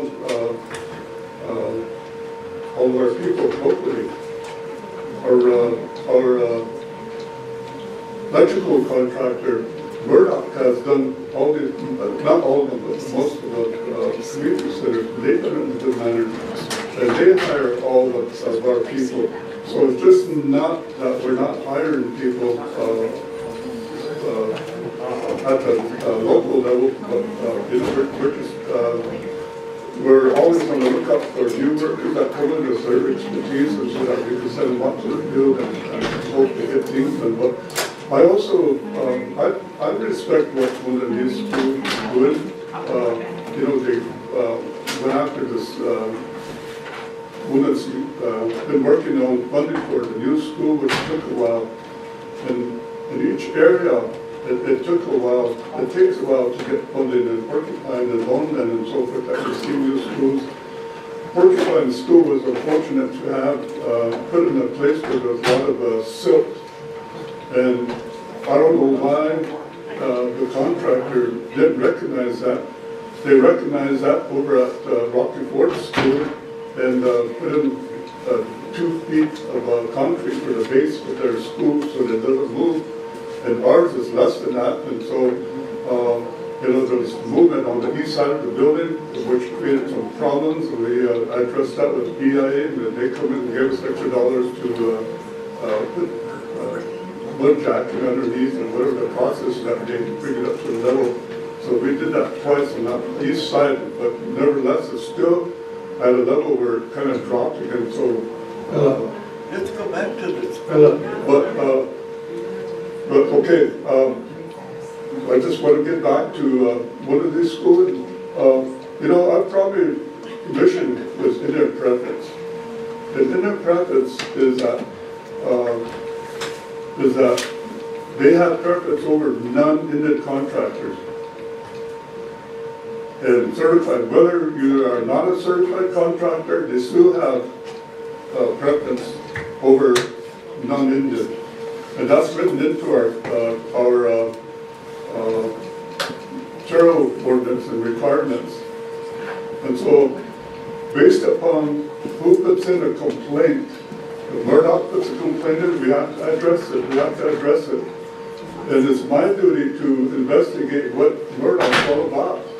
And so, that's in their requirements. And so that's what I've been doing. And I'm not harassing one of these schools. I'm only trying to work within our school, Terrell office, and take care of business in that manner. We want the best for one of these schools. And we hope that construction, and we know that construction is still has begun. They're doing a lot of work without receiving any federal funding yet. When they do, they'll pay Woodstones.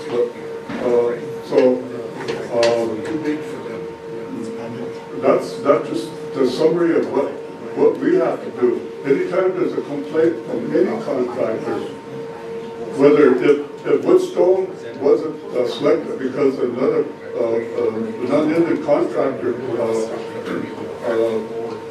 went at a lower than he was selected, well, we would have to ensure that we would have to say Woodstone would have to, you know, is in the contract as long as he's within that 5%. So we would have to push for Woodstone in that scenario case. Okay. I'm going to let the attorney go, and then we'll move on.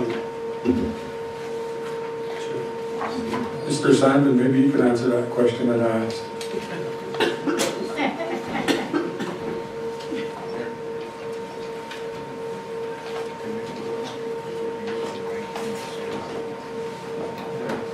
What up, Steve?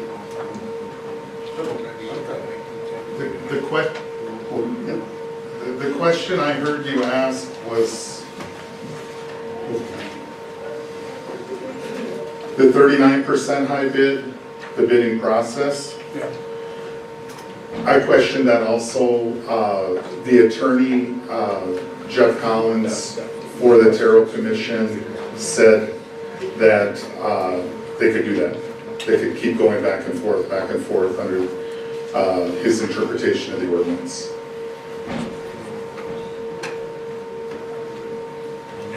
Comment on that? May I ask that Andre of PSI, let me ask you, Attorney Sandin, that did Attorney Andre of PSI have something to do with this?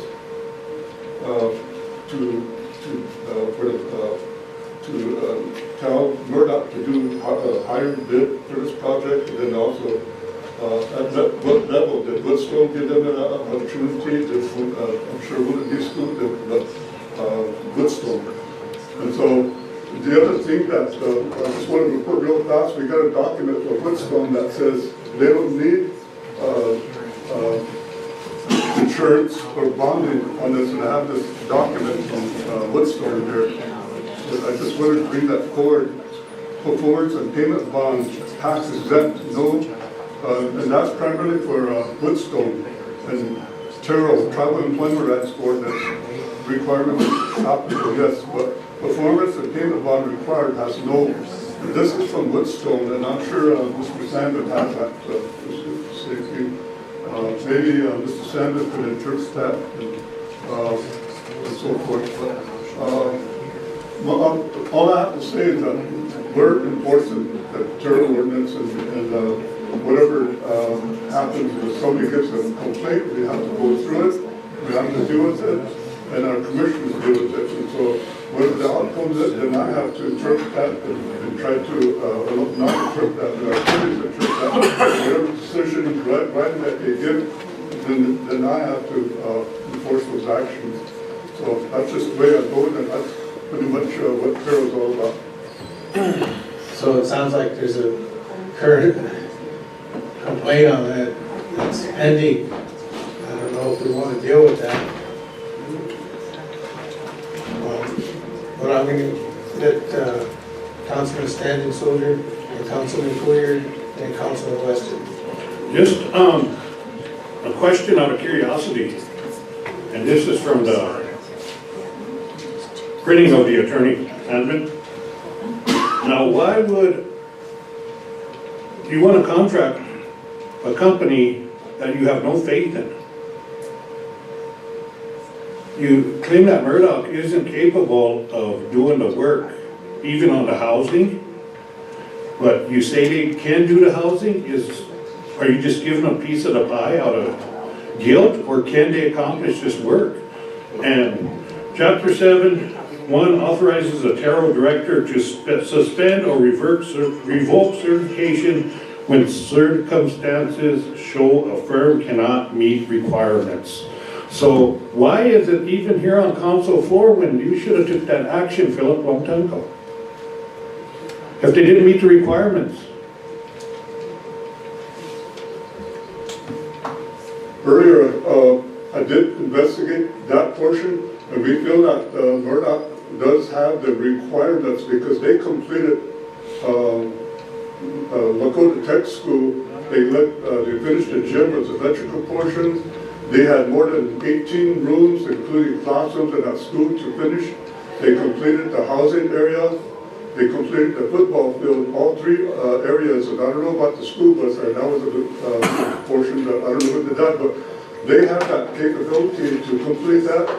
And I think it was Mike of Skull Construction said he had no problems with Murdoch in completing that whole process. They completed everything on time, which is why we had no problem in trying to with the interference with Murdoch. So that's pretty much how we investigate that portion of your question. This sounds like good grounds for a hearing somewhere. Councilman Clear.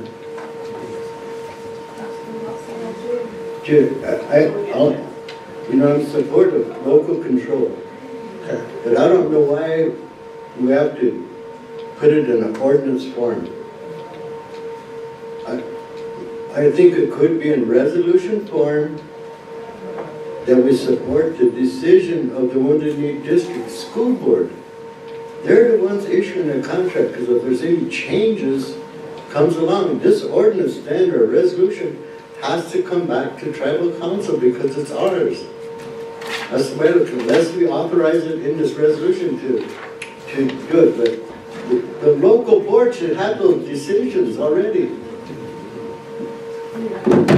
Councilman Weston. Thank you, Chair. I just wanted to say, Councilman Greenwald already brought up the 3 bids. And that is a huge red flag for me, that they were even allowed 3 bids. So that's all I have to say. Okay, Councilman Still and Earl.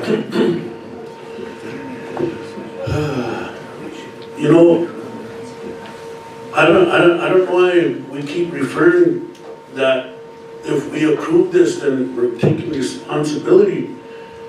Because you read the ordinance, all it is supporting their decision. That's all it is. It's not approving a contract, requesting our chairman to sign off on it. And,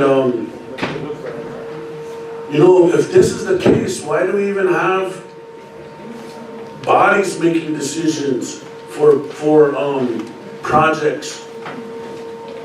Why not have Terrell approve every single project if that's the case?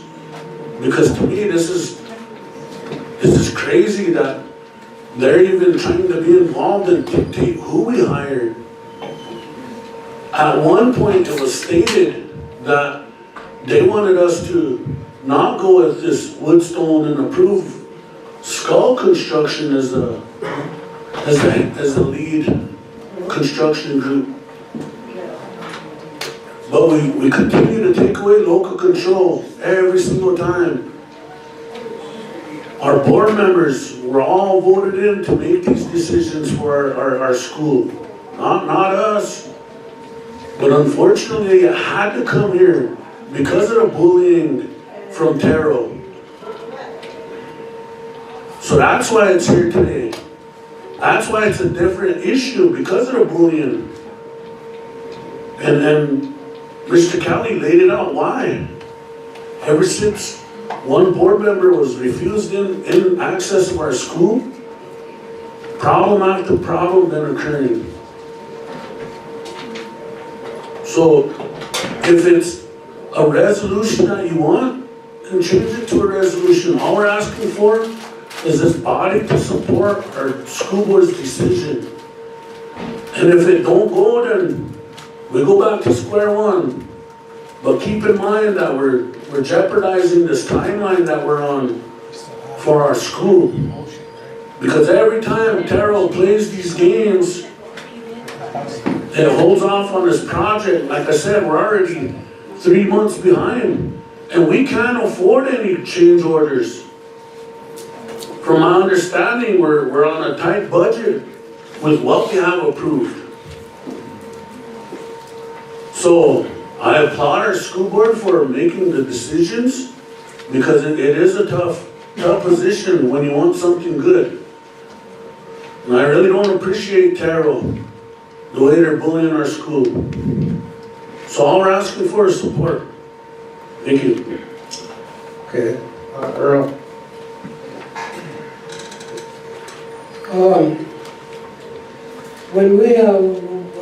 When our general contractor brought us these bids, we went with the lowest bid, which was Moose.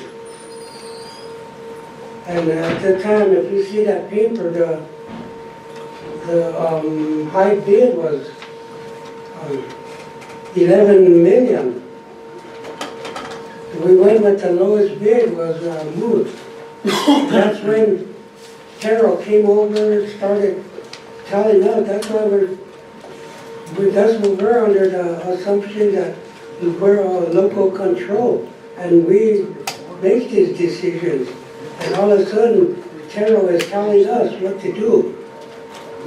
That's where this all comes down to. Is we're not able to make any decisions. That's why we changed. We said, okay, we'll offer them the housing. There's no, it isn't as stringent as far as bonding goes and whatever. But that comes from Terrell forcing us to go with the other bidders. So we did break it down. But lowest bidder at the time was Moose, and that's for the whole project. And I agree with Dave, we shouldn't even wrote nothing up on that. Allowing them so much million for this, so much for this. Because when we first made our decision, it was with Moose for being the lowest bidder. And that's where we started getting all of this. Our school is the one that paid this builder's risk. We're the ones that paid that builder's risk for the construction company. And so that's, and we're paying approximately $4 million to these guys for them to tell us what to do or whatever. I don't think that's right either.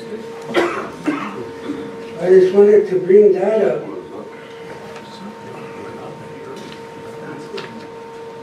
Councilwoman Little Hawk Weston, and I'm gonna let Murdoch speak, and then Councilwoman Spotted Bear, and then Councilwoman Sears, and then we're ending it after that, no more.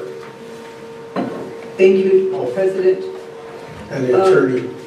This is really a kind of a tough issue here, for me anyway, that I have to sit here and tell you and the council that, when we pass laws, we passed the law for Terrell and we passed the law for local control, but we also passed laws for our businesses on the reservation. So I have to speak to that. And I also have to say that I have a lot of respect for the school board, Wounded District. And I also want to say that, it's been a long time coming for them to get a school. And they're finally getting a new school, which I'm very, very happy for them, the district, the children especially. So today I have to speak to that. But I also have to speak to the fact that we have ordinances in place that created a Terrell office. And no matter how much of us in the circle agree or disagree, we have 9 Terrell commissioners, one from each district that represents your district.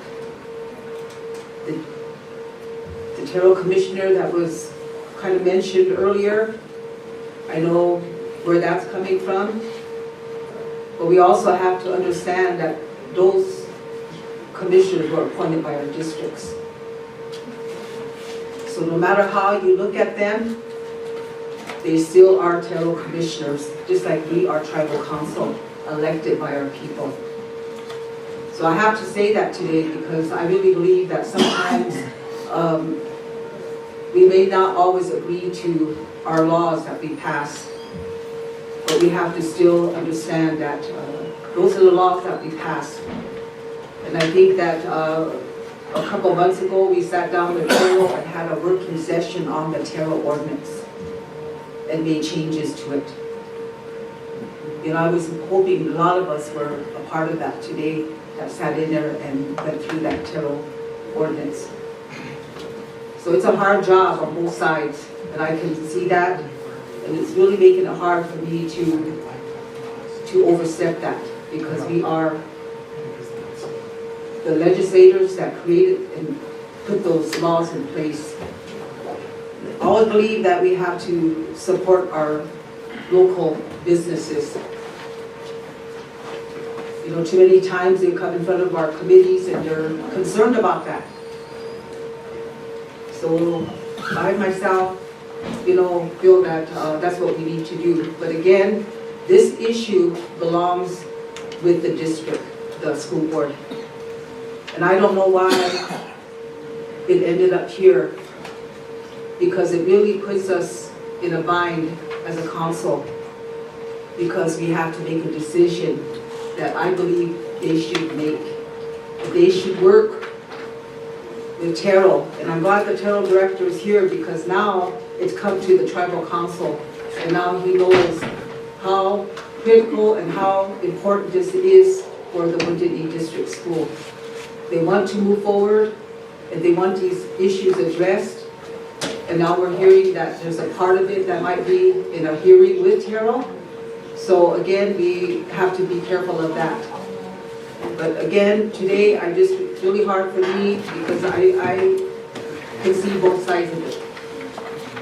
But again, you know, we have to have faith in our businesses. You know, I just really think we need to do that. And I just really think that today is really hard to see what's going on, but I understand that, and I can see both sides of it. So it's going to be tough for me to, you know, make that decision today, but I just want to say that today, but want to hear from Murdoch Electric to see what they have to say. We've heard from Terrell, we've heard from the board, but I think we need to give them the opportunity to talk to. Yes, they're up next. Do we have a representative from Murdoch Electric? Go ahead and just hit the button there. I apologize for not prepared to come here today in any way, shape, or form. This is still in the Terrell hearing process. We paused it so that the school board and their attorney can go over a recording of us negotiating the school portion with the general contractor. I know there's like a lot of backstory that you guys are not sure. Can you state your name and? Oh, I'm your sorry, company? we're not from Murdoch Electric. Thank you. Sorry. But there's a lot of backstory that you guys aren't getting. And I don't know how far I can go into it, because we still are in the hearing process at Terrell. And bringing it here, Murdoch Electric has followed the proceedings, everything that we're supposed to do. So why we're here today, I'm not entirely sure, but I do feel the need to defend ourselves at this point. The Terrell regulations clearly state that we can negotiate as many times as we want into coming into something comfortable. We were kind of set up at the beginning of this project when the Knee School Board's project manager, Andrea from PSI, came into our office, and told us what to include on our bid, because we had a lot of questions about the demo. And I know right now, the electrical has to be run temporarily to the school, and that's a big ticket item, and she said, don't put it on there. We change order later because it's not clear in the print. Oh, she said, put it on there, because we're not going to be able to do change orders. Then we have Woodstone saying, take it off, because we're going to do change orders later. So it's in order to get to the number that we had to, we just bare-boned it, bid it the same way as Smooth, and took everything out of the equation from what their project manager was telling us and Woodstone was telling us. The project manager is no longer with them. You'll have to ask them where that is. But basically, you're asking the school board, and I respect them wholeheartedly. We've never been disrespectful in this process. We've only ever had our issues with Woodstone. Because in our negotiations, we negotiated at the school, they take it back. We negotiated at the school, it's like this game of keep away that we're doing. They didn't vet us in the way that you're supposed to, so they ended up calling every contractor that we work for. And we do have a long list of experience. We've done Lakota, we just finished Lakota Tech. We've done the high school, the football field, the housing across, the bus barns, the addition. The Lakota Tech School was 96,000 square feet. We finished that in 14 months. I know that they're panicking about our manpower. We did it. At the same time, we were doing the pharmacy remodel, and at the same time, we were doing the youth center in Ohio. It's not a manpower issue. I kind of think it comes down to what the general contractor was giving them this misinformation about what we can and can't do. I know that project should be bonded. The general contractor is to bond this project wholeheartedly 100%. When this bid came out, they didn't ask the subs to bond. They put it in their quote. the subcontractors can bond. If they put the subcontractors had to bond this project, we wouldn't get on it. We can't bond. Who can bond that much? We choose to have our business here. We choose to live here. Our building is on tribal land.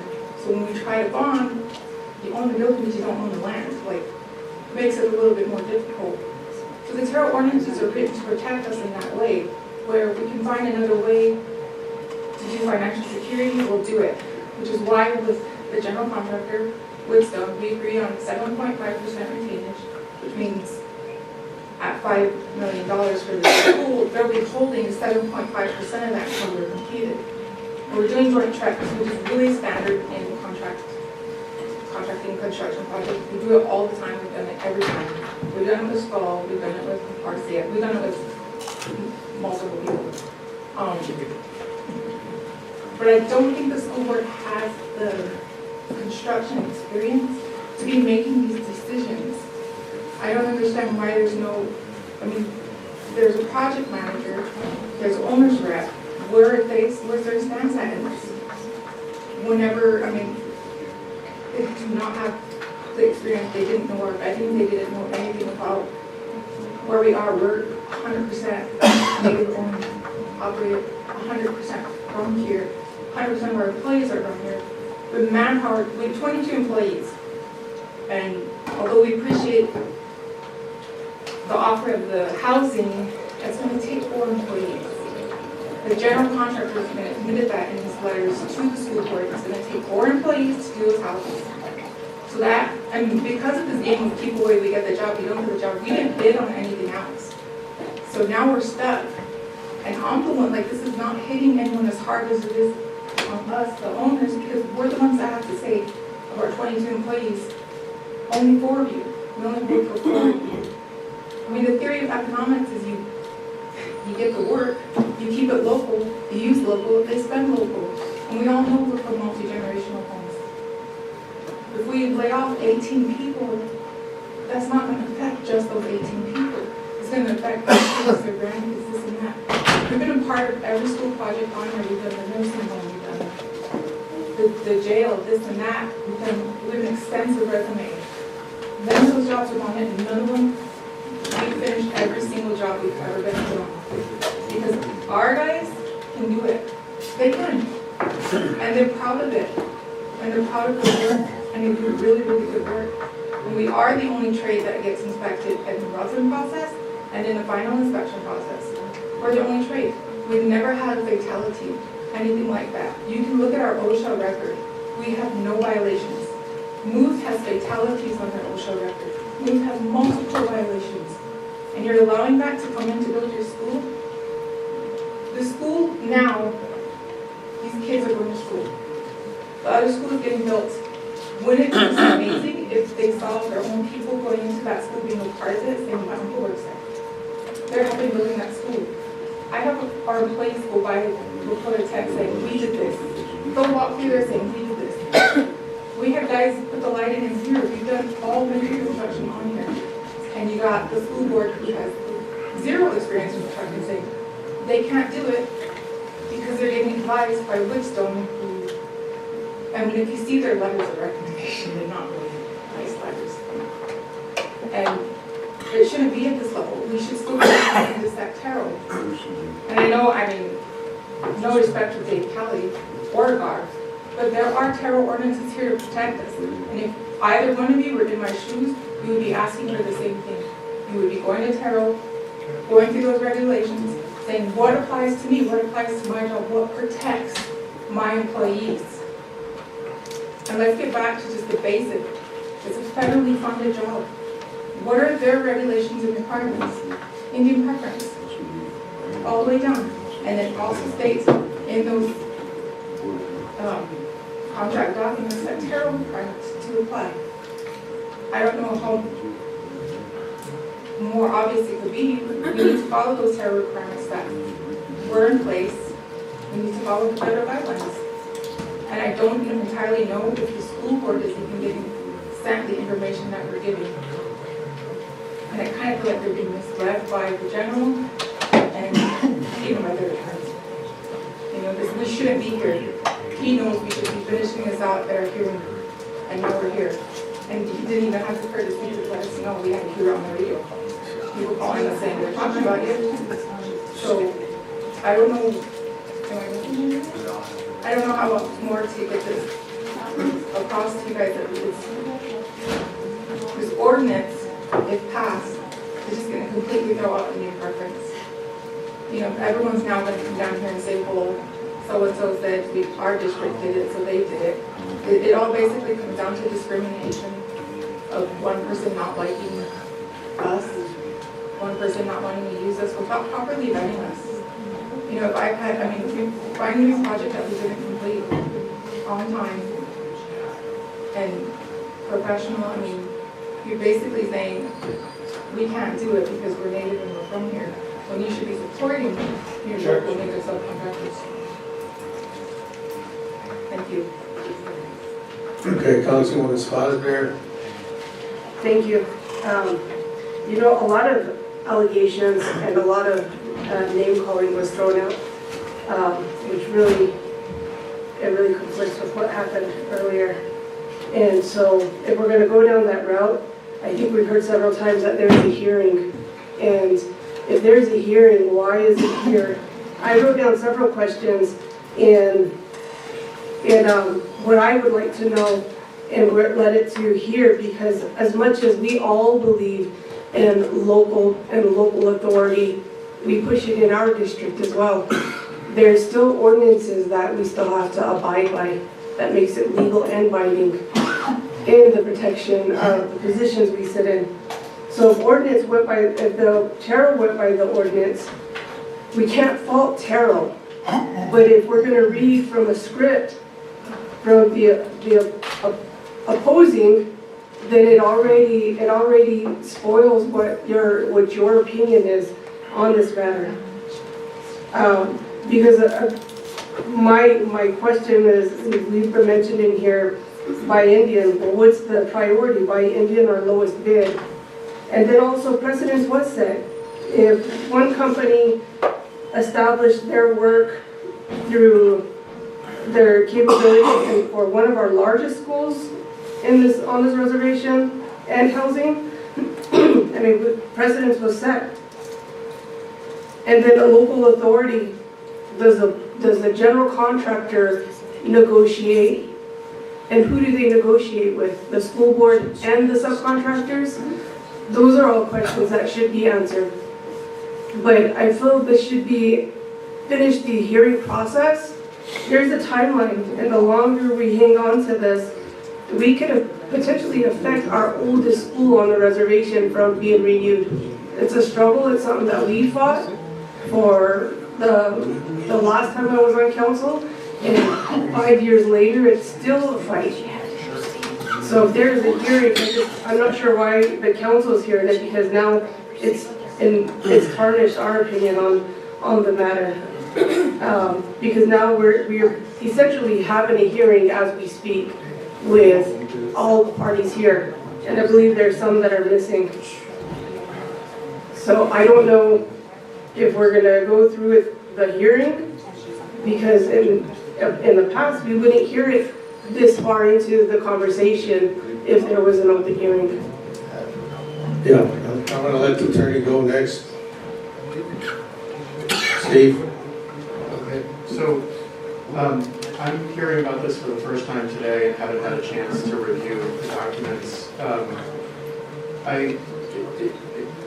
Ordinarily, an ordinance is enacted to amend a prior ordinance, and it's not clear what parts of the Terrell ordinance the school district wants the council to amend. There are some parts of the ordinance that are implicated. One is the complaint procedure. The Terrell ordinance does have a complaint procedure, and it has come out this morning that the Terrell Commission is in the middle of a complaint hearing, that the hearing was suspended, and but it is not concluded. Section 19 applies to council interference with the proceedings of the courts, but I would caution the council to think about whether you do want to get involved in a matter that is the subject of an ongoing hearing. Having said that, there is no problem with the council supporting the right of a school district to administer its own projects consistent with tribal law. I can't advise you on which contractor submitted which bid, whether it was the lowest bid, whether the procurement process followed tribal law. I just simply haven't seen the documents and don't have the knowledge base to advise you about whether, who's right and who's wrong. But if you do want to pass a resolution supporting the district's authority to administer its own contract, I can recommend amendments to this draft. I would call it a resolution supporting the Wounded Knee School District's right to administer the Wounded Knee School Replacement Project under tribal law. On the second page, the fourth whereas clause, I would strike the reference to receive $3 million. On the last page, I would just say, now therefore be it resolved that the tribal council hereby formally supports the Wounded Knee School District Board's, Wounded Knee District School Board's right to administer the school replacement project consistent with tribal law, period. And I would strike the last two be it resolved clauses. But I think the way this is worded now is, I don't know if it's overriding the Terrell ordinance. It seems to be maybe overriding the hearing process that's ongoing. And then I don't know what decision the Terrell Commission will reach as a result of the complaint. But this is not a project, this is not an Oglala Sioux tribe project. The 638 funding was awarded to the school district. It is their project, and they have the right to administer that project consistent with tribal law. And you can remind everyone of that fact, but I don't know that you want to interfere with an ongoing Terrell proceeding. But that's your choice. And if you don't want the suggested amendments that I've made, at least you have the benefit of the advice that I've been able to give. Councilwoman Sears. Thank you. Thank you. I think one of the things when I first came here, that was my thought when I seen that ordinance, is that we can't get involved in, we have a Terrell ordinance that needs to be followed. And when things start getting personal and people's names are assuming people, bullies and things like that, there's a process for that too. People need to file their complaints. If they're being bullied, file it. So, that process can be followed too, because we're just listening to hearsay because the Terrell board isn't here, to have a hearing. And this body, I remember, the past few years are pushing for our people to be employed. And I believe that, this is going to jeopardize a lot of jobs for our people. So we have to keep in mind, we pass laws and we have to follow them. And our local contractors too, they look at us and want to be treated fairly. So I believe, Chair, that we just need to let the Terrell handle their complaints, and if there's anything that's out of the ordinary, then they need to write it up and bring it to the right process and follow that. But I do support the school. It's a long time coming. We've heard about it for a long time that they've been trying to get this built. But we, as our attorney said, we need to be careful on what we're doing because we could be jeopardizing a hearing too. So that's all I have to say. Thank you. Okay, so we went around and round and round. I'm not taking any more questions. We had a motion on the floor from Councilman Still, second by Councilman Kelly. Okay, so go ahead, did you want to amend something, or? No, but I do want one final word, and you always allow people that some to question the same thing. But you know, I find it funny when we want to follow law.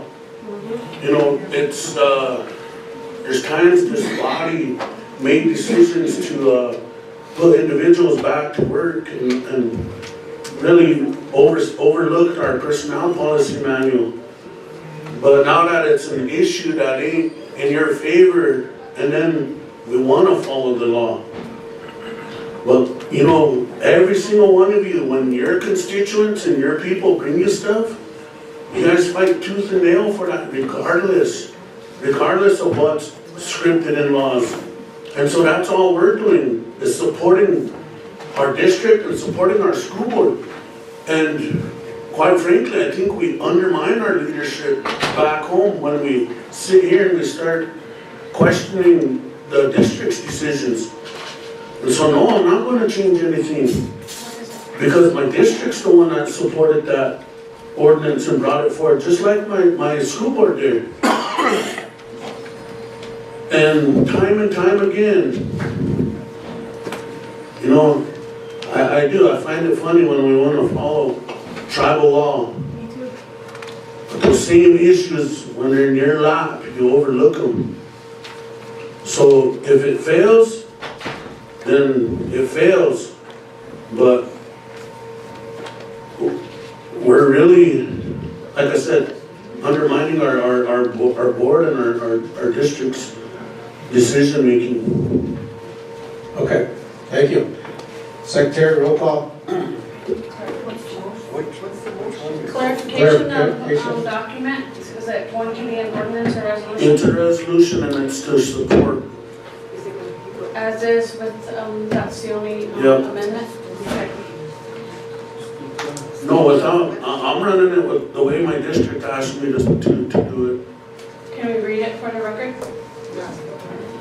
And all we're asking that you take out is the approve. And approve, yeah. Yeah. For the record. Okay, so we'll read it for the record. Resolution supporting the Whitney District School Board's decision to award the school facility electrical subcontract to Move Electric Inc. and the housing electrical subcontract to Murdoch Inc. for $3 million. And whereas the Oglala Sioux tribe is a sovereign nation that has entered into treaties as the supreme law of the land with the United States government pursuant to the U.S. Constitution, Article 4, and is a signatory to the Treaty of Fort Laramie of 1851, 1 Stat 749, September 17, 1851, and the Treaty of Fort Laramie of 1868, 2 Stat 635, April 29, 1868, and continues a nation-to-nation relationship with the federal government. And whereas the Oglala Sioux tribe adopted its constitution and bylaws by referendum vote on December 14, 1935, in accordance with Section 16 of the Indian Reorganization Act of 1934, 25 U.S.C. subsection 5123, and under Article 3 of the Constitution, the Oglala Sioux Tribal Council is the governing body of the Oglala Sioux tribe. And whereas Article 4, Sections 1F, 1K, 1N, and 1W empower the Tribal Council to manage the economic affairs of the tribe, protect and preserve the property of the tribe, adopt laws governing the conduct of persons on the Pioneers Indian Reservation, and adopt laws protecting and promoting the health and general welfare of the Oglala Sioux tribe and its membership. And whereas the Whitney District School is an approved Great American Outdoors Act GAOA replacement project, K8 project, which will replace the existing campus consisting of 6 major buildings and 3 support structures with modern, energy-efficient, lead silver academic facilities. And whereas the K8 project includes substantial infrastructure improvements, including new water and sewer systems, drainage upgrades, reconstruction roads and parking areas, and a secure perimeter fence. And whereas the new school will consist of approximately 36,000 square feet and will include 18 classrooms, a gymnasium, kitchen, dining room, water tower, football field, track, playground, and 48 staff housing units. And whereas Club Architect has completed the design for the new facility, and Whitstone Construction has been selected as the general contractor. And whereas the construction is estimated to take approximately 3 years, and timely award of subcontractors is essential to ensure that work proceeds with the available construction season. And whereas bids for electrical work were solicited in accordance with all applicable tribal and federal procurement requirements, and bids were received from Booth Electric Inc. and Murdoch Electric. And whereas Whitstone Construction determined that Murdoch Electric was unable to secure an adequate performance bond for the full school facility electrical scope, and despite extensive efforts, no alternative security mechanism could be identified that would sufficiently protect the interests of the Wounded Knee District School and the district. And whereas the Wounded Knee District School Board reviewed the bids, bonding capacity, and project needs, and determined that Booth Electric Inc. is the responsible and responsive bidder for the school facility electrical work, while Murdoch Electric will receive $3 million to perform the electrical work for the staff housing portion of the project. And whereas the tribal council recognizes that for communities such as Wounded Knee, where existing school buildings are decades old and culturally failing, a new school is not merely a construction project, but an investment in the safety, dignity, and future of the tribe's children. And whereas the tribal council supports the Wounded Knee District School Board's careful evaluations and its decision to protect the tribe's interests by ensuring that all subcontractors poses the financial capacity and bonding requirement for a project of this scale. And whereas the Terrell ordinance does not require a contractor to hire an Indian preference subcontractor who cannot meet essential project qualifications such as providing a performance bond. And whereas Indian performance under the tribe's Terrell ordinance applies only among qualified firms, it does not override basic competency, safety, or bonding requirements. And whereas the proposed application of the Terrell ordinance to this construction project would undermine the tribe's financial interest, expose WKDS to avoidable risk, and forced acceptance of subcontractors who cannot meet basic industry standards. And whereas without a performance bond, the tribe and WKDS bear the full cost of Murdoch fails, including paying a replacement contractor, covering delayed costs, and managing scheduling disruptions. And whereas industry norms require bonding for a major subcontractor, especially electrical, ignoring those norms to satisfy Terrell performances would undercut procurement integrity, invite audit findings, jeopardize federal funding, and create liability exposure for decision makers. Now therefore be it resolved that the Oglala Sioux Tribal Council hereby formally supports the Wounded Knee District School Board's decision to award the school facility electrical subcontract for K-8 replacement project to Booth Electric Inc. and to award the staff housing electrical subcontract to Murdoch Electric Inc., consistent with all applicable procurement and requirements. And be it further resolved that the Oglala Sioux Tribal Council hereby directs Terrell to refrain from any retaliation against WKDS prime contractor Whitstone Inc., WKDS project manager, co-op architecture for Booth Electric Inc. And be it further resolved that the Tribal Council finds that the Wounded Knee District Schools offering of a $3 million subcontract to Murdoch Electric Inc. for the housing portion of the project satisfies all requirements of the Terrell ordinance. Certification. Chair, my only request is to take out $3 million from the heading. And then on the 11th, whereas while Murdoch Electric will perform the electrical work for the staff housing portion of the project.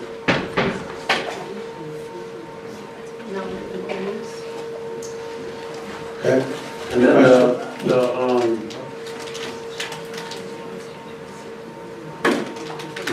be further resolved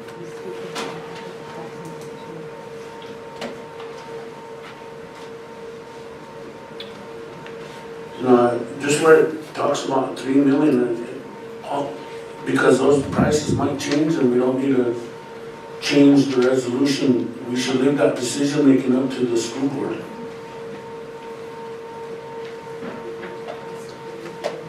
And then, like I said, run a vote. If it fails, it fails.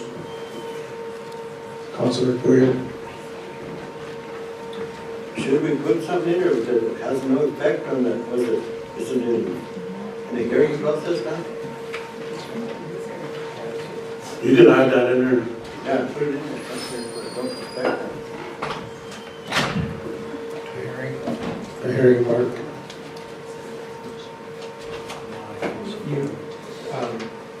It's my understanding, and the lawyer for the school district can correct me, but that it is in a hearing right now before the Terrell Commission.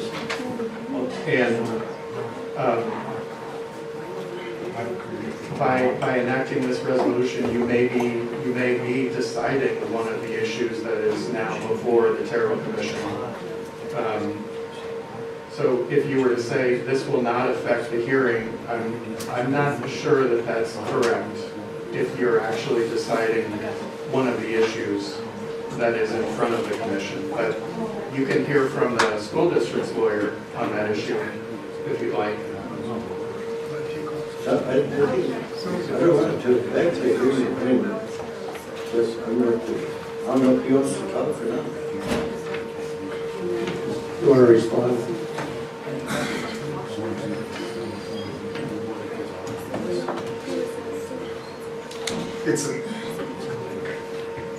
Because it's an ordinance form, it could affect the outcome of the hearing on that issue. But it's not, what she read was a resolution part. It's a resolution to support. Yeah.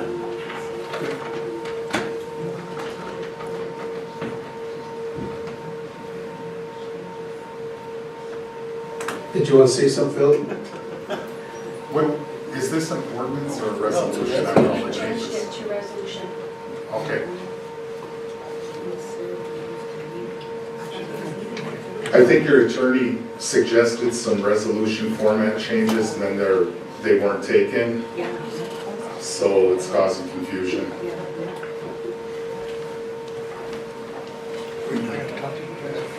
Just for the record, that's why they read the entire resolution again. The question was for Mr. Poirier, should there be an amendment to say this will not affect the outcome of the pending hearing? And my only comment is I think it's possible that by enacting the resolution, the council is assuming the authority to make the decision that is now before the commission. But I'm not familiar with the commission hearing, and so I can't say that for sure, and which is why I wanted someone else who's more familiar, and maybe the Terrell director can answer that question. In short term. Yeah, let's keep it short. We got to move on. Go ahead. Hello. Just one real fast deal here. On that last one now, therefore we resolve that the Oglala Sioux Tribal Council hereby directs Terrell to refrain from any retaliation. I don't think that should be in there because we never retaliate on anything. We're only following laws and so forth against these school time contractors. We're gladly working with Woodstone and I approved their compliance agreement, so they've been to effect.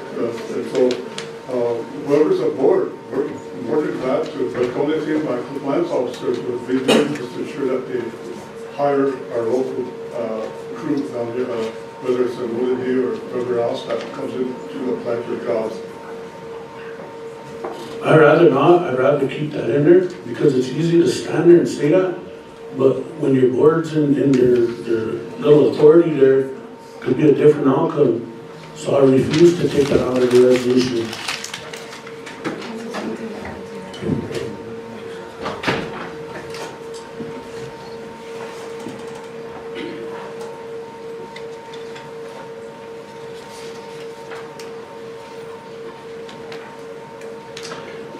Secretary, roll call. And once again, for the record, the title will be changed by deleting the 3 million at the end of the sentence. So, and then on the 11th, whereas the received 3 million, that will also be taken out. So it will read, well, read up. perform the electrical work for staff housing portion of the project. And the last be it further resolved. And also, yes, therefore be it resolved will be changed to formally supports the Wounded Knee District School Board. And then the final be it further resolved that the 3 million will be taken out of there, so it'll say offering of a subcontract to Murdoch Electric. Is that correct, Mr. Steph? Yep, because that'll just give that authority to the school board to determine it.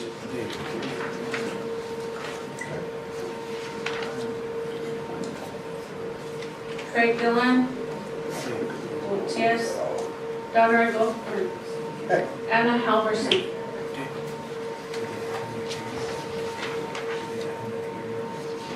Yes. Garfield Still? Yep. George Dreamer Jr.?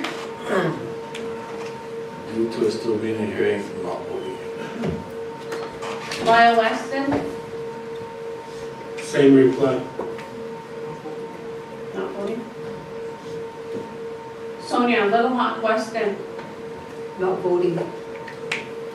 Bo Little White Man? James Cross? Yes. Troy Little? No. Norman Standing Soldier? No.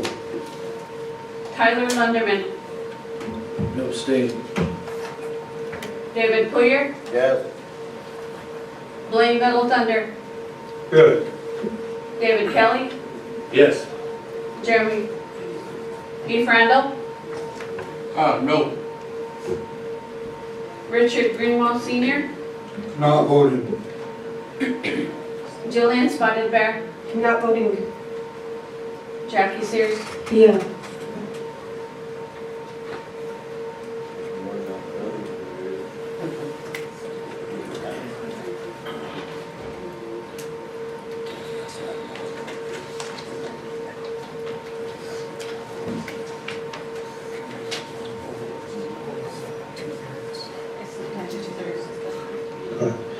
Seven yes, 4 no, 1 abstains, 6 not voting, motion carried.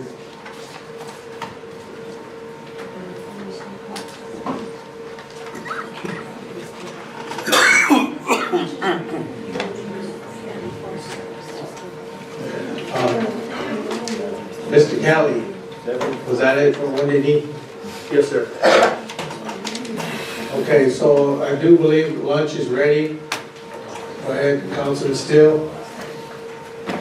After we come back from lunch, I told you I had one other agenda item from the district. Oh, yes, thanks for the reminder. So at this time, we're gonna break for lunch. I'd say be back here at 2:30. Yeah, I'll scan it. I'll scan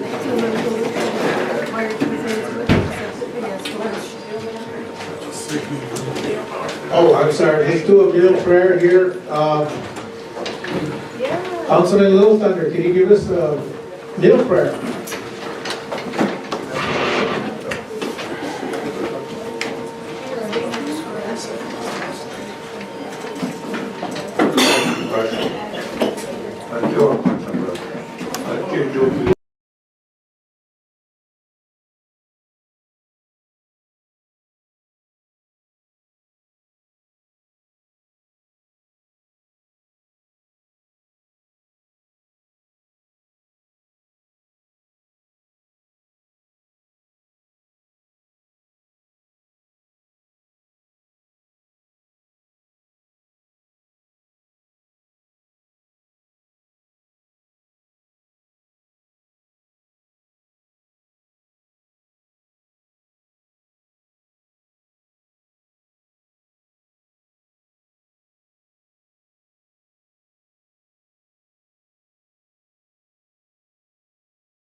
we get a lot of grief from people, but we still come to these jobs. And so these relatives that, lost their loved one,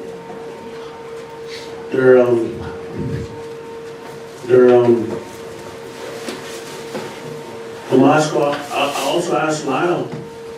Lyle, come up. Lyle lost his grandchild. This is a way we can help each other. By showing that we care for each other and we put politics aside. This one short moment, put all our issues aside, our personal feelings, to help each other. So I think those of you that are helping with prayer for our relatives,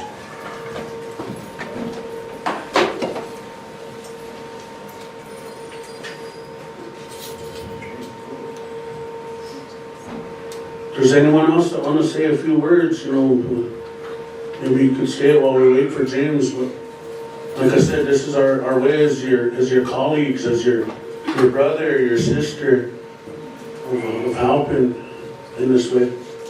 But Jackie wants to say a few things with him. Yes, thank you, Garfield, for doing this, because, we're dealing with a lot of deaths in on our reservation here. We're losing a lot of our loved ones. And it is hard. When you're a leader, when you're sitting in council, you want to be there at everything, but, we try our best to be there for the people, and we represent them. And also we have family that we have to help too. So, I'm glad this is happening, because I know from our district, we have two of our ladies here, Stacy and Sonia, and they had quite a bit of losses. And also with Lyle, lost his first grandchild, and that, it does take, it's hard on the council when they lose close loved ones like that, but we still have to carry on. So with that, my prayers are with all of you at this time.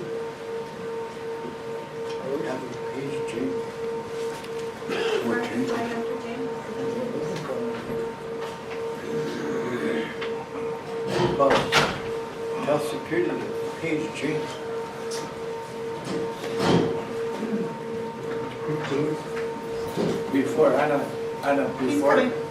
Before we go any further, let's wait for it. Have a prayer first. Okay. Have a prayer first. But is this off the record? So turn it off. The only time they can hear you is if your mic is on.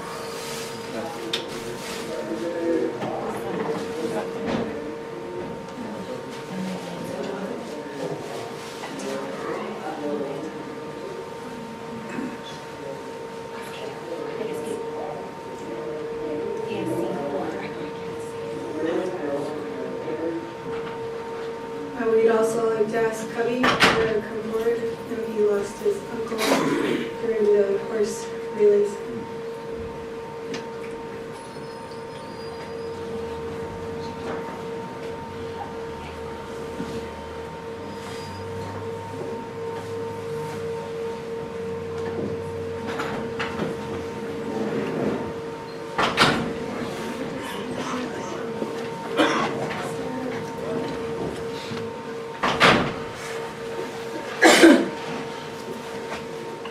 Just real quick, I want to say a few words on behalf of the leadership here. I'm glad we're coming together like this. I know monthly sessions here, but at the end of the day, we should be able to walk out here and shake hands and leave in a good way. We all don't agree on things, issues, but we're all here to serve our people. And sometimes that's tough to do when we disagree, but coming together and paying respects to loved ones like this, it needs to happen.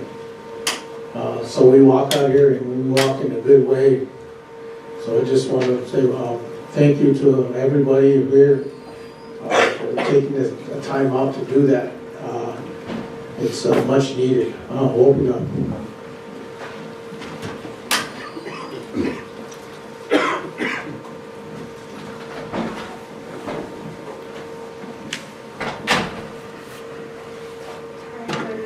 Do your prayer and then we'll give them some water and smoke them. Out of respect of Wapaha, you know, I seen we have a Wapaha carrier here today, so out of respect, I want to ask if Lexi Harold can offer the prayer for these for our relatives here, our colleagues, and pray for their loved ones and their family, their relatives, but even for them to continue to carry on. And so I'll ask him to say the prayer, and then I think we need somebody here, I don't know who Garth wants to decide on, whether it be Buzz to give a words of encouragement, and then I'll sing the song after that. So, one night I will check it out here.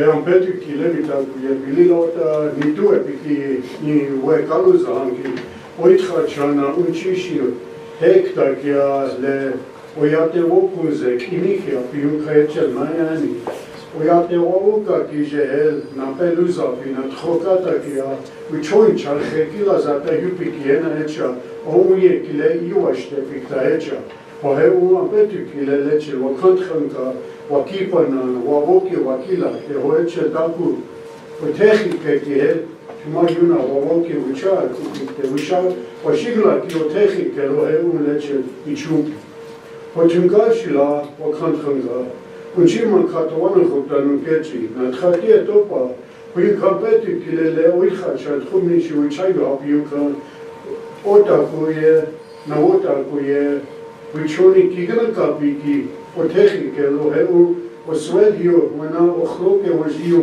yuchayu ketchum ke ena yota yapina makoche wakanta kilapi oheu petu kilota kuyepi ishtawicha chipakinta pi nataya wichaya glastostopi tiwa hebkheta li najiki yu ile ayosh agya yu ile layo hoeche tiwa hena ota kuyepi Tokata ke o aye washte yuhapini ichechi chelo yunkham betu kile ushimakila yonami chikho kuyum katiwa he nawata kuyepi leche o iwayanke wa wokie wa apiana wichozani wichakubi ki hoye chichelo betu kile kuyum kelemialo akiomershi pi usha poiwelo nami chikho betu kile usha chechi chelo usha chewa kilo I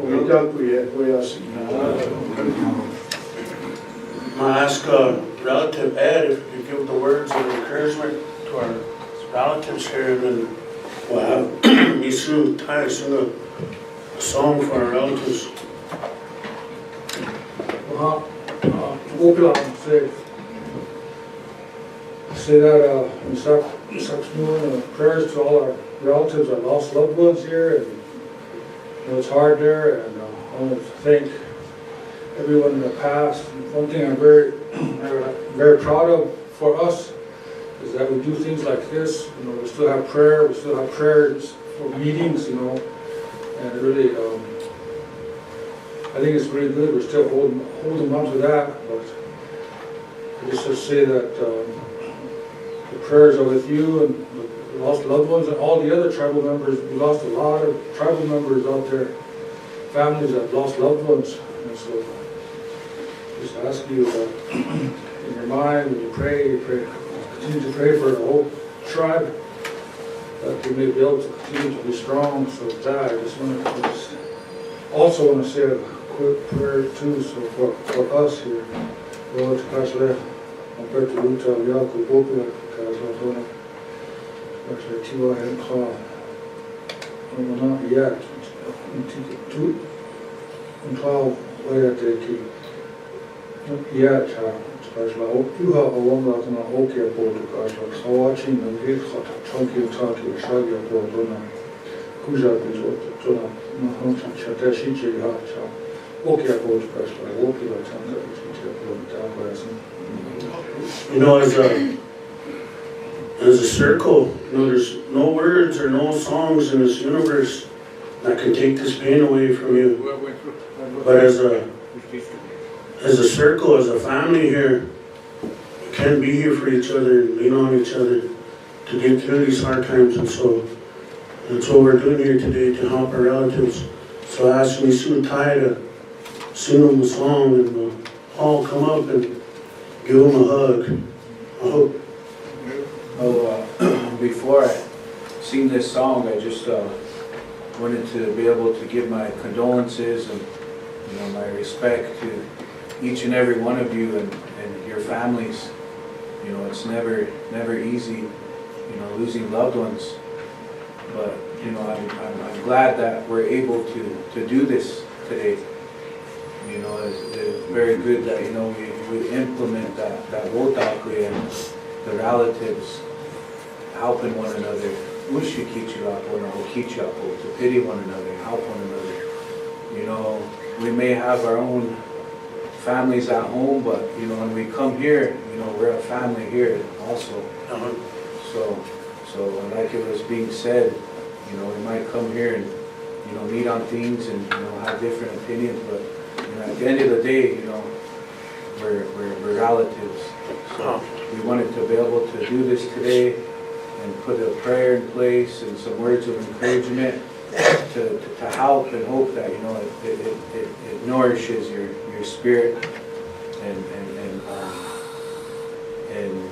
help you throughout this time of mourning. So just wanted to say that much. So at this time, I'll sing the prayer song. And everybody can go through and shake their hands at this time. Try and comfort. Oh, say Yahweh, Najialoi, Awamawayom, Kayoyoi, Metokasheloi, Oh, Shemalayoy,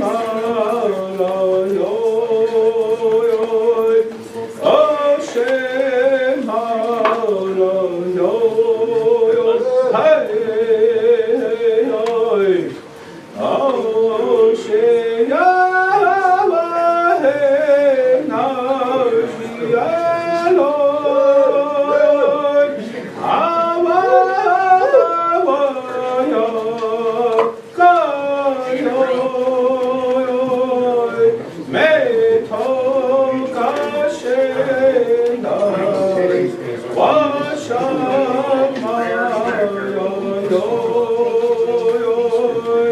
Washamayoyoy, hey, oh, Sheyahweh, Najialoi,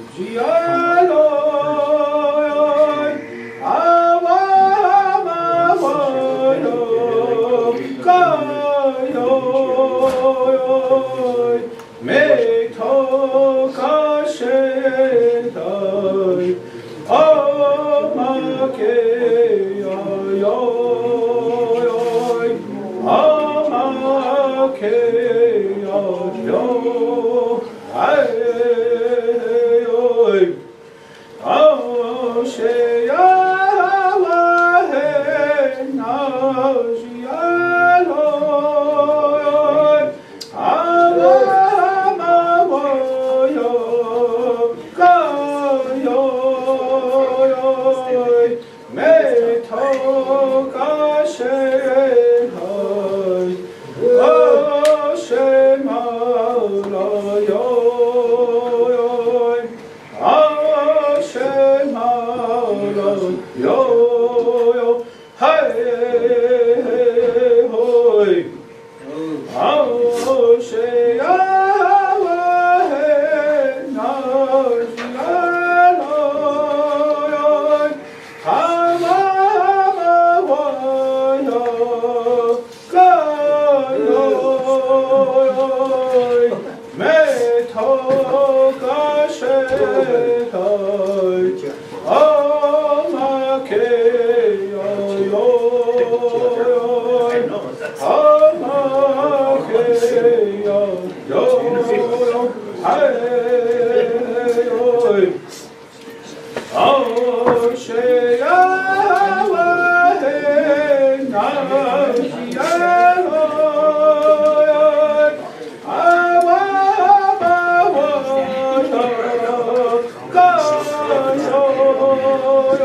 On this way, they tell us that water is our first medicine given to our people. So we offer this water to our relatives today. We give them that spiritual strength they need every day to come to work and make decisions on behalf of their people. So I ask my relatives here to drink the water that was offered to you. Thank you, Council, for allowing us this short time to take care of our family in this manner.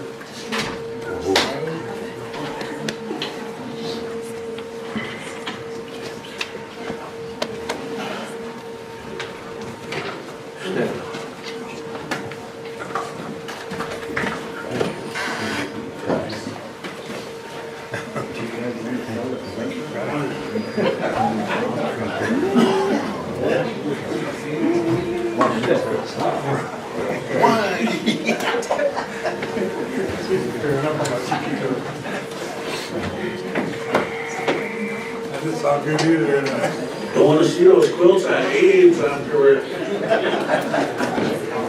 You know, one of the other medicines given to our people is laughter. But at this time, you know, that's our fifth member. You know, our fifth member, she lost her relative. You know, she lost her mother. And so I'm asking our fifth member to come and acknowledge this blanket on behalf of your colleagues here. And our, like I said, you know, we're a family when we come to work. So we just want to let you know we care for you, and you know, we're here as a relative. Sometimes we take these jobs too serious and we forget we're human. So the human side of us, we care for each other. So I just want to say that much. Thank you, guys.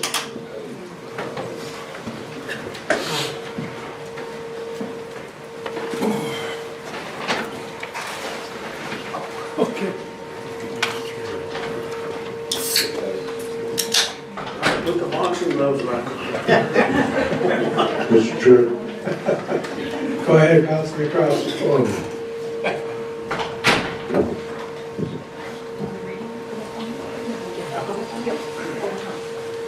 Well, say, we'll teach for doing this for myself and my colleagues and taking time out to they say each job they need to keep it. They call it many ways of wiping our tears and bring us back into the circle. And, from my personal experience, it's you know, losing a brother and then a week later, you know, losing my oldest son. It's really hard to come back to any circle. You know, even to come back into society is, you know, so it was something I didn't want to do. Even coming back here today, but I'm glad that this took place because it makes it a bit more comforting knowing that as elected council, you know, we have an obligation to our people at the same time. And even though I was going through all of that, you know, even though I was seemed like I wasn't all there, you know, but my phone was still ringing and people were still needing help. And so took time out to do that, you know. I could have easily just turned my phone off, you know, but I had to continue on. And so it just makes me feel a lot better, you know, that we can do this for each other. I want to thank everyone that put this together, and condolences out to our people out there too, and what they're doing. So, you want to just say about that much? Thank you. Councilwoman, do you have a question? Thank you, President. I also want to give thanks to the council today. Thank you to Garfield and Anna and the ones that thought about this today. I know that we used to do that for leadership when we lost a loved one. And that's part of our culture. You know, like Councilman Cross said, you know, it's wiping of the tears so that we can come back into the circle and continue to help our people, our Oyate. And even though we lost a loved one, you know, I still had to do my job. And I had a very understanding family, you know, and I just want to thank them too, if they're listening. So it's been a hard week for our family 2 weeks ago, but I just want to thank the council, and I want to remember all the mourners out there today, all of our people that are getting ready for wakes and funerals and are dealing with the loss of loved ones. So today I just want to say Wopila to the tribal council. Thank you. Secretary and then Councilman Weston. I too also wanted to say welcome to everybody who took part in this and helped us to come back to the circle in a good way and be there for us to extend your love and your support. And it is a difficult thing to be able to try and continue on your daily life when you suffer with a lot of loss and a lot of heartache. And I just want to extend my condolences to a lot of my relatives and the Oyate who are going through the same things. And we should all remember each other in our daily prayers and learn to be kind to one another, because we never know what people are going through, what they're suffering through, and what burdens they carry.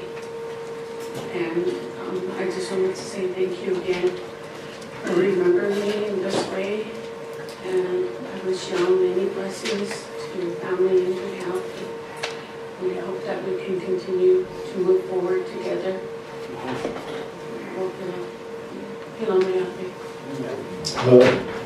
Councilman Weston. Yes, I just want to say thank you to the council for remembering us. It helps out, you know. Within our family, you know, we had a lot of loss this past year. You know, there was 2 of our relatives passed away within a couple of days of each other. My sister lost her oldest daughter. But like Councilman Cross here, it was hard to come back.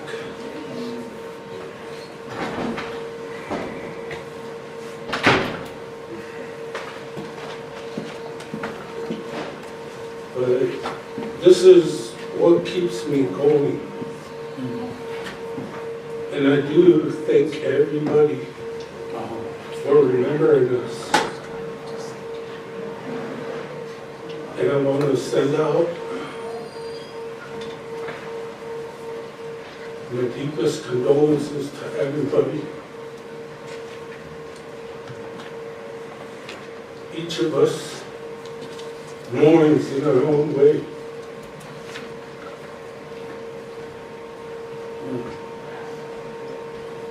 They go to the tops of the hills in Oglala to seek help all the time.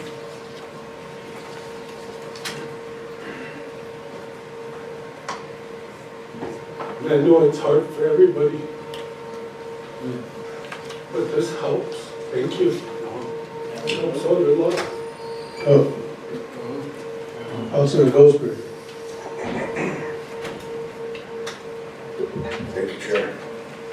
I just also want to thank everybody that put this together, Garth, Anna, everybody else that participated.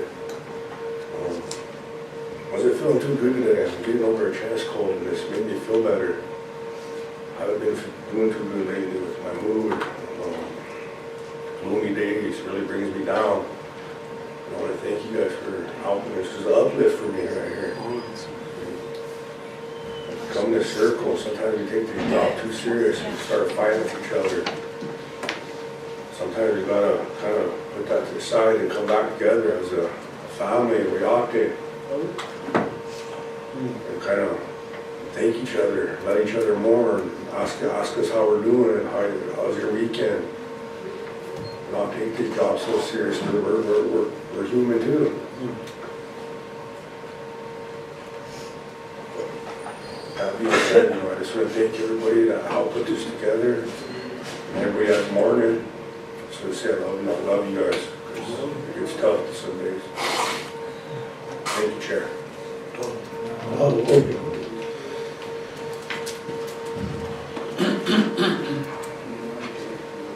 Okay.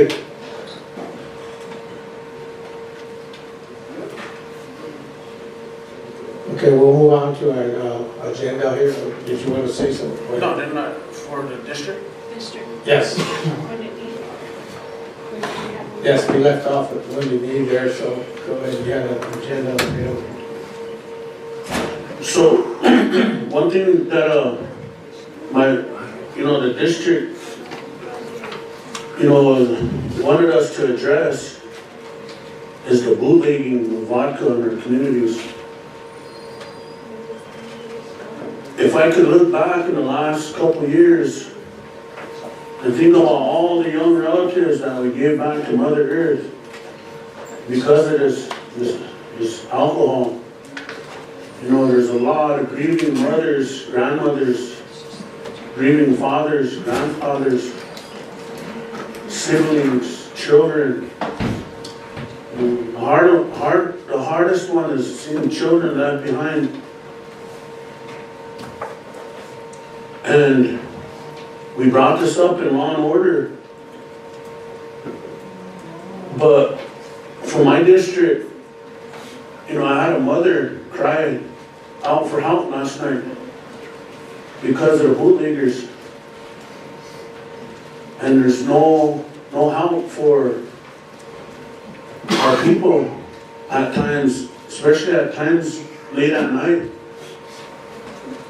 A lot of these people don't have access to rides that go off reservation to get the alcohol. It's right there in our communities, right next door, that our relatives are selling to our young kids. And they're mixing this alcohol with other things that killing off our people quicker. A lot of these car wrecks, a lot of these incidents are alcohol related. And I'm tired of hearing we'll never get rid of it. I'm tired of hearing we get rid of one bootlegger, two more pops up. So it just makes us sound defeated already. But there's one thing for sure that we're losing, and that's our tribal members, our young people. I'm sick of burying younger people than me because of alcohol. And I know these are all personal life choices, but it don't help when we contribute to it by not addressing the bootlegging issue. Some of them are our own relatives, so we don't want to address it. It's beyond me why some of our relatives would sell to their own kids, their own relatives, and watch them die slowly. Because that's what they're doing, they're leading them to their grave. So my district people, they wanted us to address the bootlegging. On the knee, I keep seeing this, we have nothing over there, no store, no school, no business, no building, nothing for our youth. But there's something for sure there, and that's bootleggers. All the chaos in Wounded Knee is because of bootlegging. All the chaos in Anderson is because of bootlegging. So somehow we have to double or triple our efforts. And I know we always scream civil rights and constitutional violations and whatnot. But what about the lives of our people? All these little ones that are being left behind to struggle in life. You know, those should be at the forefront rather than someone's civil rights. And so, I really don't know, you know, that our district kind of just left it in our hands, but what type of action can we do? Let them be known that we're coming. We're coming for you. The housing, people selling alcohol in these hut houses. I've said it before, you're going to lose your house. And then you're going to be mad at us for you losing your house.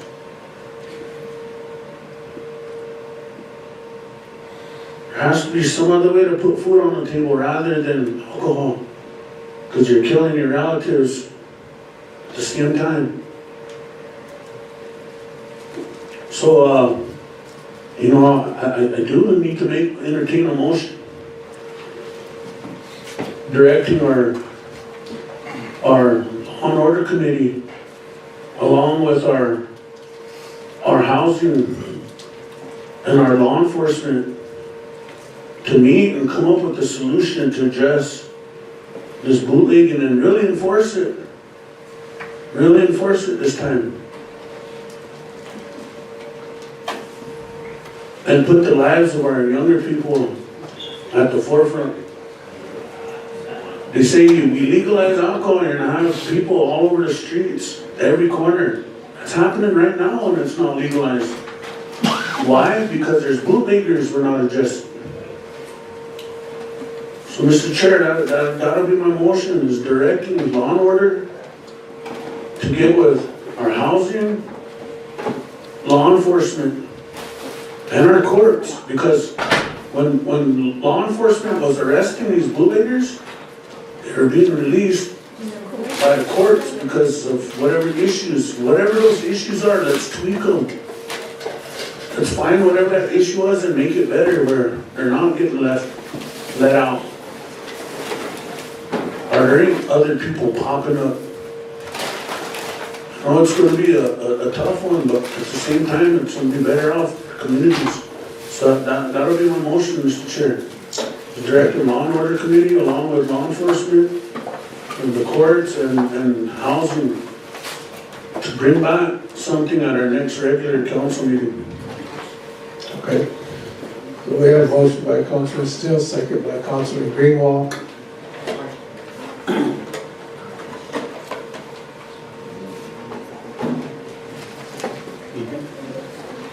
Roll call. Delroy Busker, Yes. Anna Halverson, Yes. Garfield Still, Yep. George Dreamer Jr., Yes. Lyle Weston, Yes. Sonia Little Hawk Weston, Cole Little White Man, Yes. James Cross, Yes. Troy Little, Yes. Norman Standing Soldier, Yes. Tyler Lunderman, Yes. David Poyer, Yes. Blaine Little Thunder, Yes. David Kelly, Yes. Beef Randall, Yep. Richard Greenwald Sr., Yes. Julian Spotted Bear, Yes. Jackie Sears,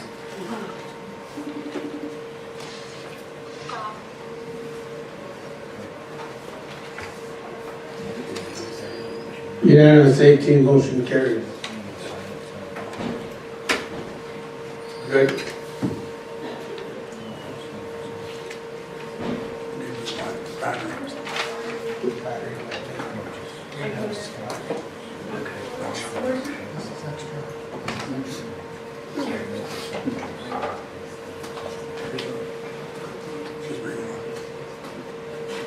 I got it straight.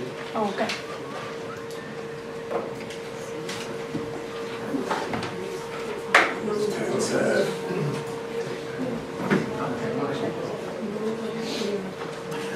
All right, I think that's it for the districts. Is there anything else?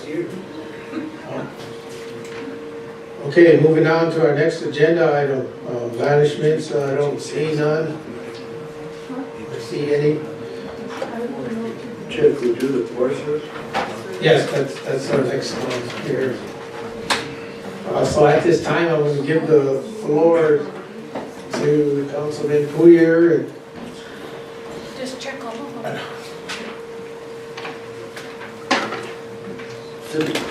Chair, today's the only day to take computer, if you want to present what you have, Forest Service? Oh, okay, so if you could just come up to the mic, introduce yourselves and what your position and your organization and what you're here.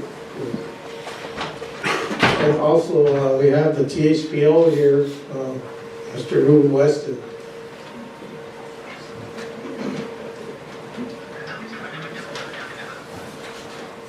Good afternoon, Council. I'm Ruben Weston, temporary THPO.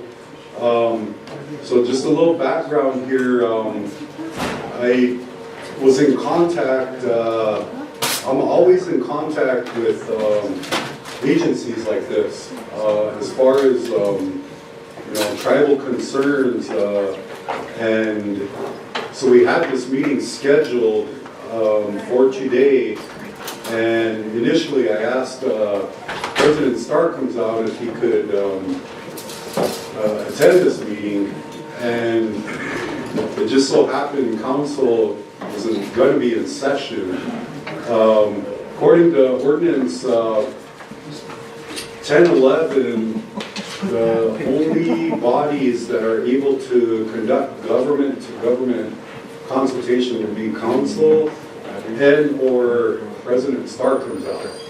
So some of these agenda items, once I got the agenda, in the future here, it's going to be government to government. So I thought it would be a really good idea for the ladies here from the National Forest to present the agenda. Beforehand, this morning, I got to go through the agenda with them, and I actually read a little bit of, when I received the agenda, I started going through it. There's links on it, and some of this stuff I was already researching, but there's could be changes in the laws, just different things like that that could actually affect my job. So, and affect the way, these consultations are handled. So that's something I kept an eye on as soon as I got into this position. So this morning I asked my supervisor, John Long, if he could try to get me on the agenda. And he was, he found a way, so we switched our meeting from the Chief of Staff's office, and they're going to do their presentation at this time. Chair. Go ahead, Council. Just to let them know, this is not considered a consultation. Yes. For the record. For the record, this is not a consultation, it's just informational. Okay. Okay. Hi everybody, hi council. Thank you for making time to fit us into your busy schedule. My name is Christy Smith, and I am a tribal relations specialist for the Medicine Bow, Route National Forest, and Thunder Basin Grassland. And I'm with my colleagues, also from different national forests. We also have a counterpart, Krista Horsebat, and she is the tribal relations specialist for the Black Hills National Forest.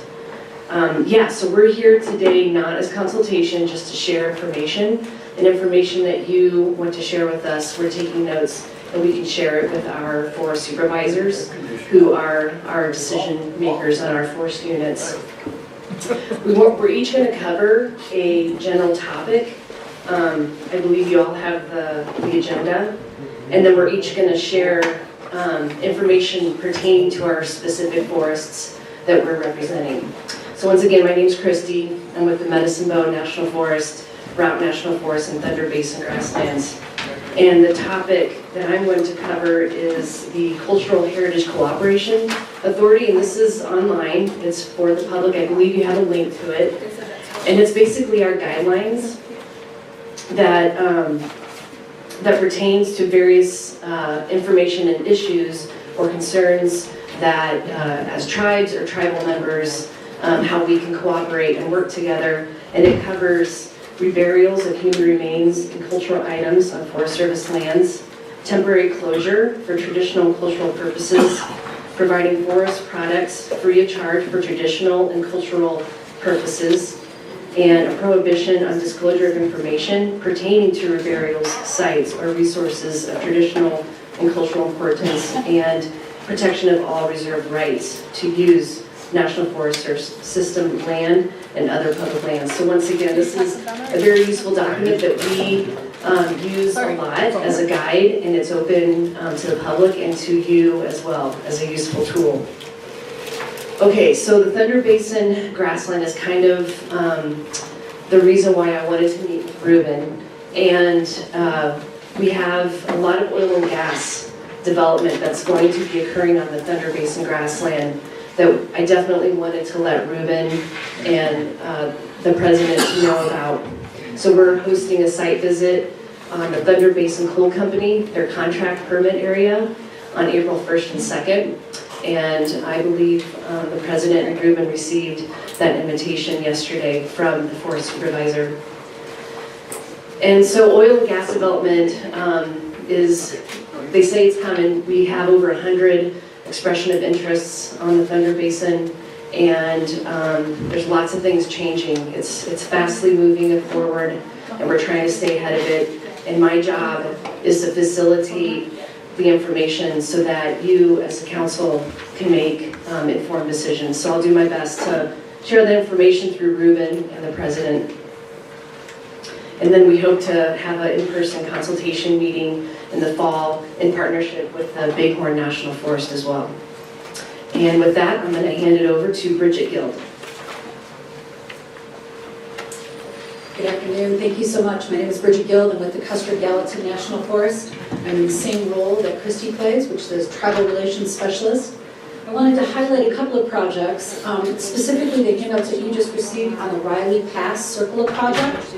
CERCLA is the Comprehensive Environmental Response Compensation Liability Act.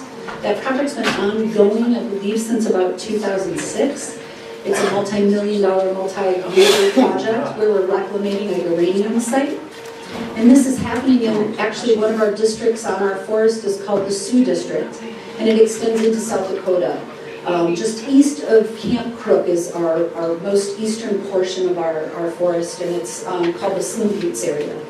I wanted to highlight this particular project simply because what we know is since the 1950s, which is prior to the passage of the National Historic Preservation Act, that was a uranium mine that had a pretty significant impact on that landscape.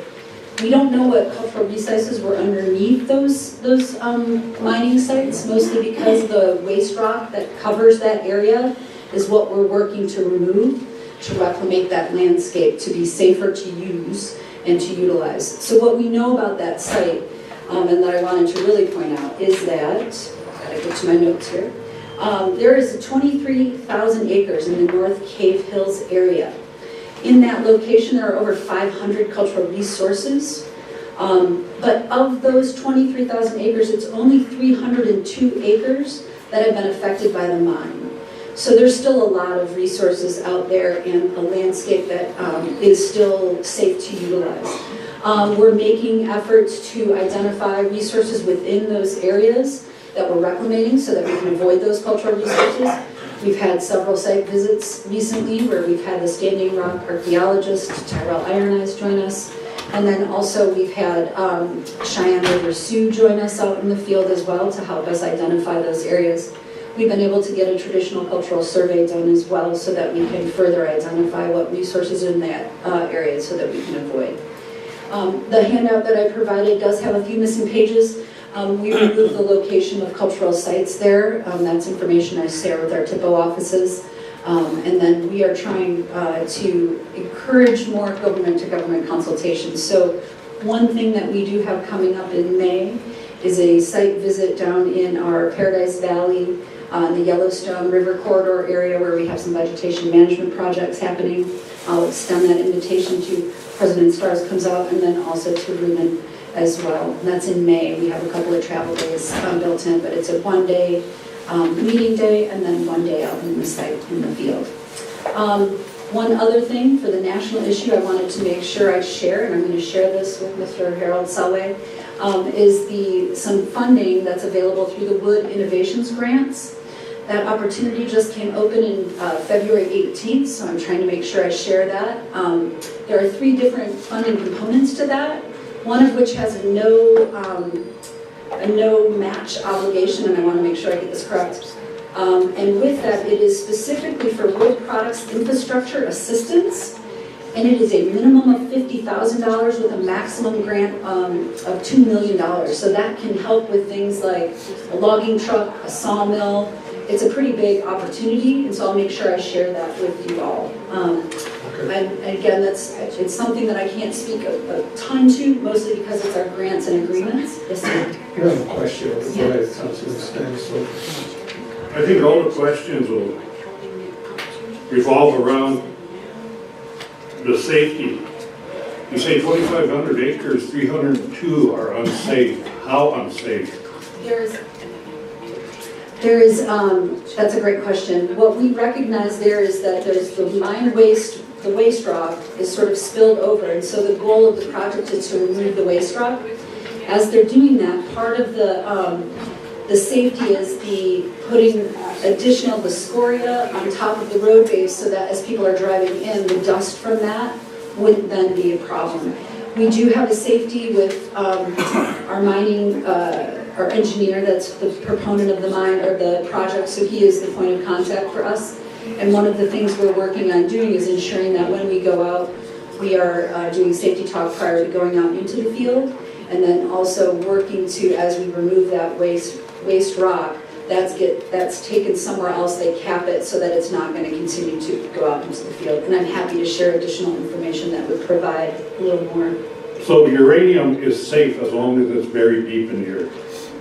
But the minute you expose it, it becomes radioactive. Yes, and from what I gather, that is no longer, it's not been an active mine since the 50s, and now it's picking up that waste rock from it. Radiation or guys?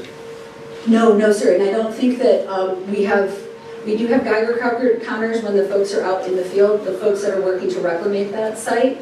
And I can get more data for you on that and share that, because I do think it's still an area that we aren't advocating that folks go out on their own necessarily, but there is still a lot of the landscape there that is away from the mining sites. So what keeps the animals from becoming unsafe and then getting out of the unsafe area?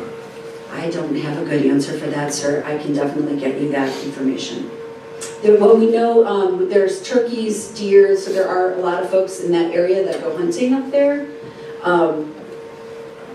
That's all I can say on that, but I can get more information for you for sure.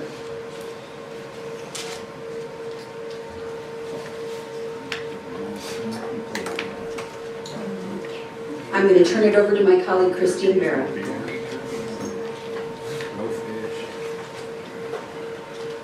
Hi, good afternoon. My name is Christine Vera.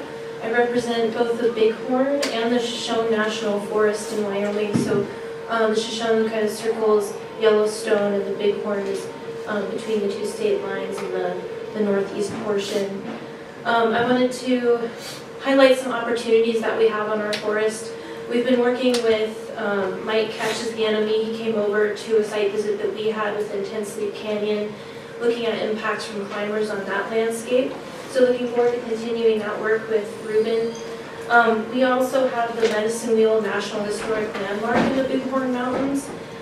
We have 3 meetings this year if anyone's interested in attending and participating in the consulting parties that we have. It'll be July 11th and August 13th, and then we'll hold another meeting in December. And that's all a part of the historic preservation plan that was established in 1996. We'll be sending along some letters with the Tongue Watershed Project, just another timber project over in that area. But I also wanted to highlight the Native American Interpreter Program. It's a student work opportunity where they can come and work at the Medicine Wheel National Historic Landmark, get training in interpretation and how to work with the public, take part in some of those consultation meetings that we have over the summertime, and walk away with a diverse experience with a federal agency. I wanted to touch a little bit, the Forest Service is part of the U.S. Department of Ag. Both of those agencies have separate consultation efforts, and so I encourage you to go check out their websites. The roadless rule revisions, the changes to the National Historic Preservation Act under the Advisory Council of Historic Preservation, all of those things are captured under those websites. And so a lot of times those higher Washington level agency participants will ask for letters of delegation from tribes. We represent more of a unit level, the Black Hills and the Bighorns. We aren't necessarily of the mindset to ask for delegation letters, but it seems like that's the direction that our agency is going, and so we wanted to touch base with Ruben on how the Oglala Sioux handles delegation of authority. And that also kind of ties into our teepee pole opportunity. So under that Cultural Heritage Cooperation Authority, I find that people always want to talk either about firewood or teepee poles. And so if there's any interest in talking about teepee poles or firewood and those free use permits that are available to tribal partners, we can always be a resource to you. So that's it, thank you. Any questions? Go ahead, Councilwoman Andre. Thank you. And thank you for your representation here. I appreciate you being here because I've always had these questions we took action in council a few years ago, and to this date we still haven't seen any change. The first one, and this is for the representation for the Black Hills Forestry, is the signage posted at Black Elk's Peak identifying the cultural significance of that area, and that signage still has not been posted. Also, our people being allowed to take sage and medicines, they're being stopped by the rangers, and what needs to be presented if they're going to be allowed, which we should be allowed to pick the sage and the medicines for our prayers. So those are 2 questions. And then also, I guess we'll go there, and then I'd still like to ask about the student work opportunity. But there was poles during the wintertime that fell. I understand through the free use permits, we can utilize them for teepee poles and firewood. Are we able to take those logs for such as log homes here on the reservation as well? Thank you, Ms. Spotted Bear, for your question. To try and answer the Black Hills Peak, that is on the Black Hills National Forest. I'm from the Bighorn National Forest, and I will put you in contact with Krista Horspath, that is out of the Custer office, at the supervisor's office up there, and I think she'll be able to give you a really good answer on that. And potentially on the sage, how we handle it on the Bighorns is we do not require a permit for collection of sage. We encourage people to come and collect whatever they need on the Bighorn and the Shoshone National Forest, and I believe it's the same way on the Medicine Wheel route and the Custer Gallatin. We don't require permits for those. I'm not familiar with the Black Hills, so I would hate to misdirect you on that. And then with the student employment opportunity, I can leave you with some flyers and some information It's a 10-week program, working 40 hours a week, so the students get paid. They also get housing provided, and myself and our partner with the Medicine Wheel Preservation Group supplies travel support if needed. So if the kids don't have a vehicle, we tend to use Uber drivers. And so $600 a week stipend, that's about $15 an hour. And we also bring tribal elders in to provide that support to the students. Medicine Wheel is a very active sacred ceremonial site to this day, so we do get a lot of participants from Native American backgrounds. Up to 80 different tribes a year can visit. We host over 800 ceremonies throughout the summer, and we just have a lot of really great interactions. So it's a very diverse experience for these kids.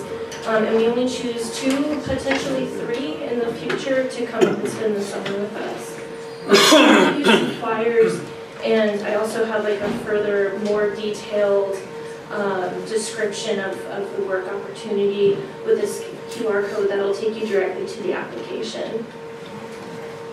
Any other questions? So I guess we would just get in contact, or you'll get us in contact with the Black Hills Forestry? Yes. Okay. Councilman Kraus. Thank you. In the past, we always, I think you brought up teepee poles. I've reached out to all the is it Custer, one up on Highway 16 up there, Mystic, is it? It's the Custer State Park. Yeah, well, we used to get teepee poles in Custer. We used to be able to have a site there for us, but they shut it down. And so we have to go to the one in Rapid City to get the permits. And but where they send us, is where they send everybody. And so it's really hard to find a good teepee pole. So some of the teepee poles are kind of like this, you know. But you always want the straightest teepee pole. And so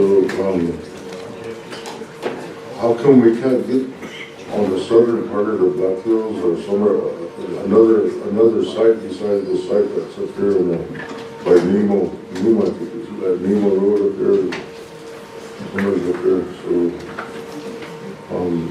what are our options as far as, because those belong to us, that's what the people, we should be able to access those whenever we need them, because use those teepees for ceremonial purposes, and we shouldn't be limited to what you guys want to wear to kind of stuff. I know you guys have policies and sites and stuff, but there's a lot of trees up there, nice teepee poles, but I was just wondering if we can open up some more land somewhere and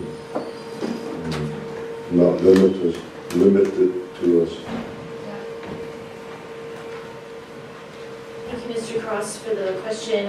Speaking on behalf of the Bighorn and the Shoshone, I encourage you to come and check out our trees.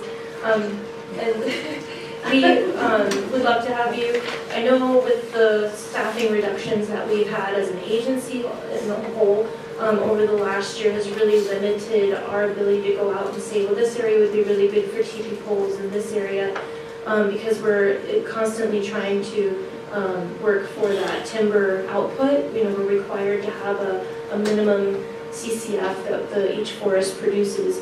And so that's why I think there's a lot of opportunity and partnerships with the Forest Service and tribes in getting some of that timber off the forest through teepee pole harvesting. Or maybe Christy could tell you a little bit about her vegetation project.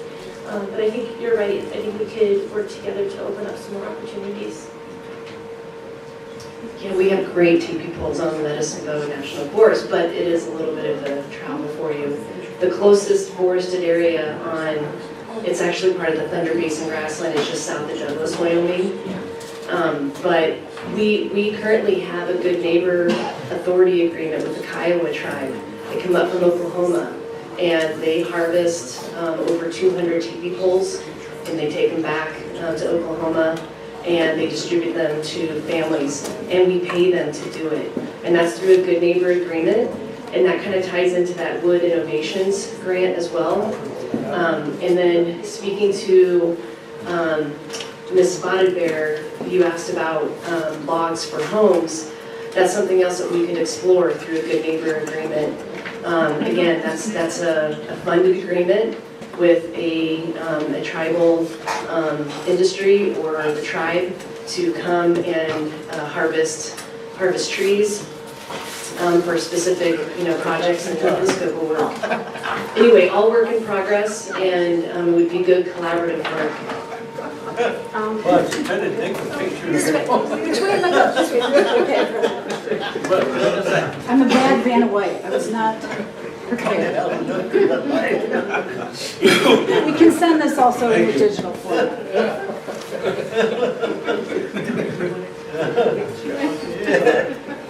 For more information? Yeah, I was just trying to figure out the location of where you guys are actually talking about. What areas? The Medicine Bow is around like Laramie, Wyoming, down to the Wyoming-Colorado border, and even into the Route National Forest is north central Colorado. So this is the Med Bow. This is the Thunder Basin grassland. I believe this is Douglas. So this little portion here does have some good stands for TV poles. And every forest is different regarding their permit process. And I hope this isn't confusing, but feel free to get with Ruben, to get with us, and we can recommend places to go harvest. On the Med Bow, you don't need a permit. Tribal members do not need a permit. And we're trying to talk to our law enforcement officers, and they should not be stopping you. They might stop and ask some questions, make sure you are, a tribal member. But on the Medicine Bow, you have the authority and the rights to harvest traditional resources, so willow, sage, TV poles, also for firewood. So I also have a question here. What other tribes, since you're pointing out Wyoming area, so you got other like Shoshone and tribes, or you have MOUs and stuff like that with them? MOUs? No. Okay. But that said, we would love to have those in place. We're fairly new in our positions. I've only been in my role for 2 years, so trying to get things, and these guys, 3 years and 2 years. So we're really, this is us on a road show coming out to try to make sure we're getting folks in information. Because my forest is in the blue, and my units out here don't have lodgepole. We have ponderosa, and I don't think those work as well. So we have some units where we've identified good opportunities for the lodgepole pine, but then it's tough to get to some of those areas. It's a long haul. So we're trying to figure out the best course of action to make sure guys can get what they need. Another thing, here is currently the Great Plains tribes have created an MOU with the Forest Service, and we're working on getting some of our tribal members employment in the Black Hills. Also, in that MOU is an agreement where we can harvest some of the traditional medicines, teepee poles, things like that on federal lands up there. Is that something you guys are also implementing or trying to? Or We could, but every forest is different, so it sounds like you probably are working with the Black Hills National Forest on that MOU. And so, again, every forest unit is different. I know on the Medicine Bow Route National Forest, I'd have to ask the forest supervisor if she'd be interested in something like that. My guess is she might say something that the tribal members can come harvest whatever and whenever they need. Yes, and of course, a lot of things changed since last administration. That's probably what you guys are feeling, as far as being employees. But I know last administration, we had a little talk with Nebraska Forest Service, which they wanted, were offering tribal members here in the Great Plains because we kind of extend over the boundaries of Nebraska side to participate in some of the things we're doing here in the Great Plains. So I thought that was great. It kind of sounds like what the things that you're doing here would definitely benefit our people because we still have history on the Nebraska border, Wyoming, Montana, North Dakota, those areas, those states. I did want to point out too, there is an app that the Forest Service has that's called Tribal Relations that you can get for your phone, and that has a lot of the authorities, in particular the Cultural and Heritage Authority that my colleagues have mentioned, that outline the ability to gather for traditional use. And I think we are seeing the landscape change pretty rapidly. Our Forest Service handbooks and manuals are currently suspended. We're waiting for those to be revised to come out with new guidance. My forest supervisor on the Custer Gallatin is very committed to tribal relations. I would love to bring him here to meet with you, sir, and the council. I think that he would be open to having an MOU in place to allow for cultural heritage use and have a conversation about how we can set that up. It's just a long drive for y'all to come up to my neck of the woods, but I'm happy to entertain how we can make that easier. Yeah, I think that'd be beneficial because our history stretches across into different states where we still have standing as some of our THPOs still operate off the not only the reservation but other states.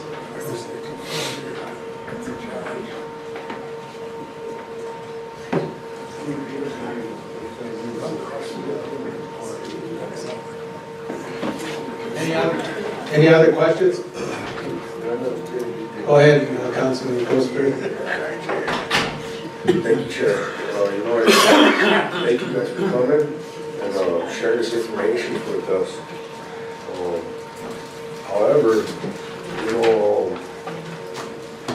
I guess, let's be blunt, I don't think we should have to go through you guys to go get our medicine in them hills. Rightfully, that was our land before.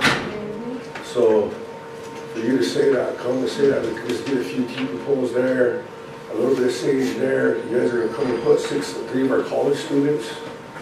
You guys should be fighting more for us. Because it seems to me is just you guys are just giving us the bare essentials. So you got to look at it from our side too. But I do thank you guys for coming at least giving us what little information you do have. So I encourage you guys to at least fight for us a little bit more over there. Thank you. Just wanted to say thank you for your comments, Mr. Ghostbear. We hear you. It's a young program, and that's why we felt like this introduction and information sharing would help us better understand how to communicate and work together. So we look forward to continuing that relationship. Thank you. Yes, thank you. Can I get a flyer as well?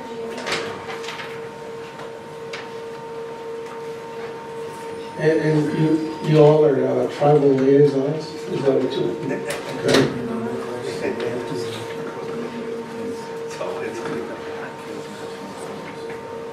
Okay, well, if that's it, thank you for coming, presenting. Thank you for your patience throughout the morning too. Safe travels home. Thank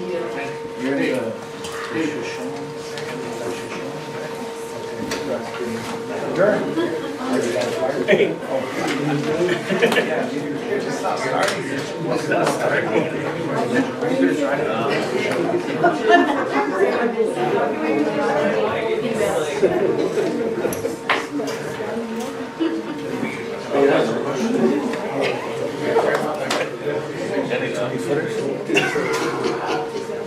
Can you match 2020?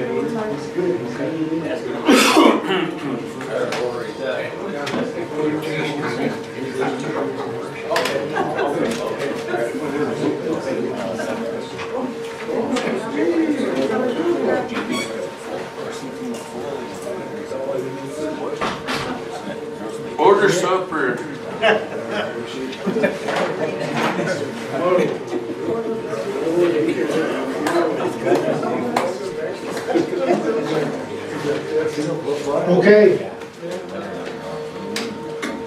We're gonna move on to our next agenda item, and I'm gonna turn it over to the secretary.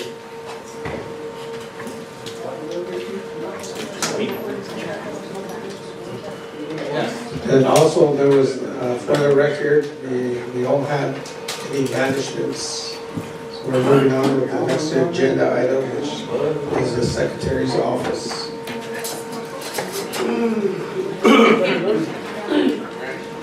Request the motion to approve for tribal council minutes for January 21st, 27, 28. Motion. Second.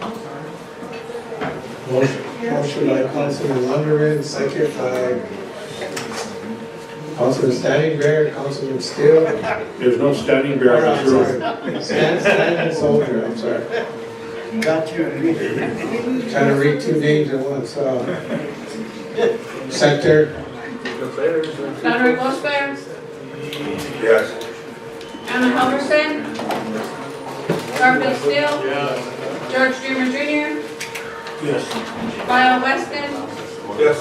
Sonia Little Hawk Weston, Bo Little White Man, James Cross, Yes.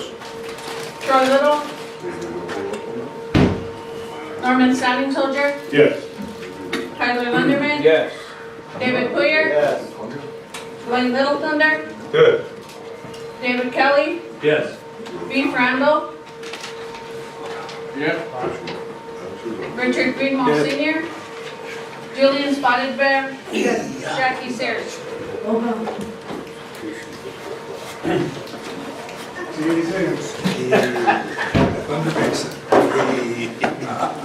15 yes, 3 no, voting motion carried. Check it out.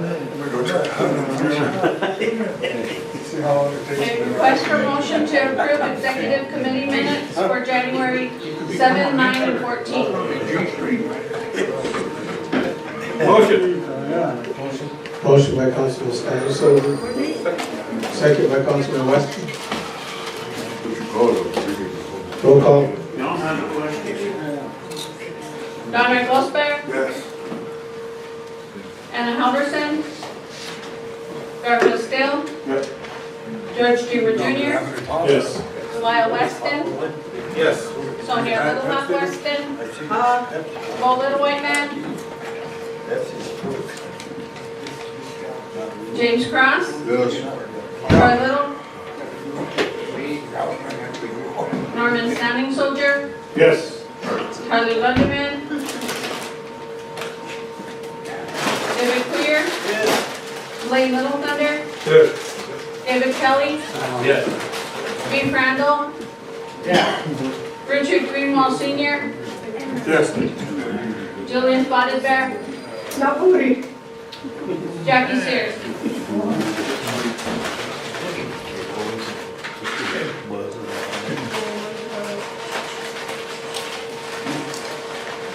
Thirteen yes, 5 not voting, motion carried. That is all that I have. Thank you, council.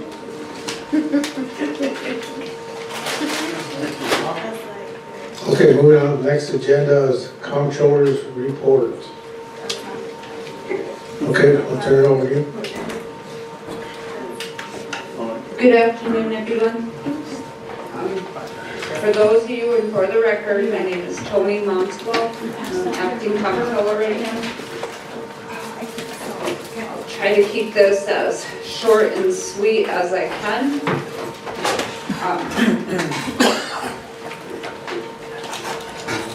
I had just a couple things on this report. Kind of just touching base with the very first thing. Number one was an update on the Tom Kubert. He's the individual that's not affiliated with anyone. He has received all of the information from the owner's reps, and he's kind of like establishing a standard, and then at that time he will submit to the circle what he will be looking for if you so choose to hire him to look as an independent, see the quality versus cost, and if everything is fine. Any questions on that?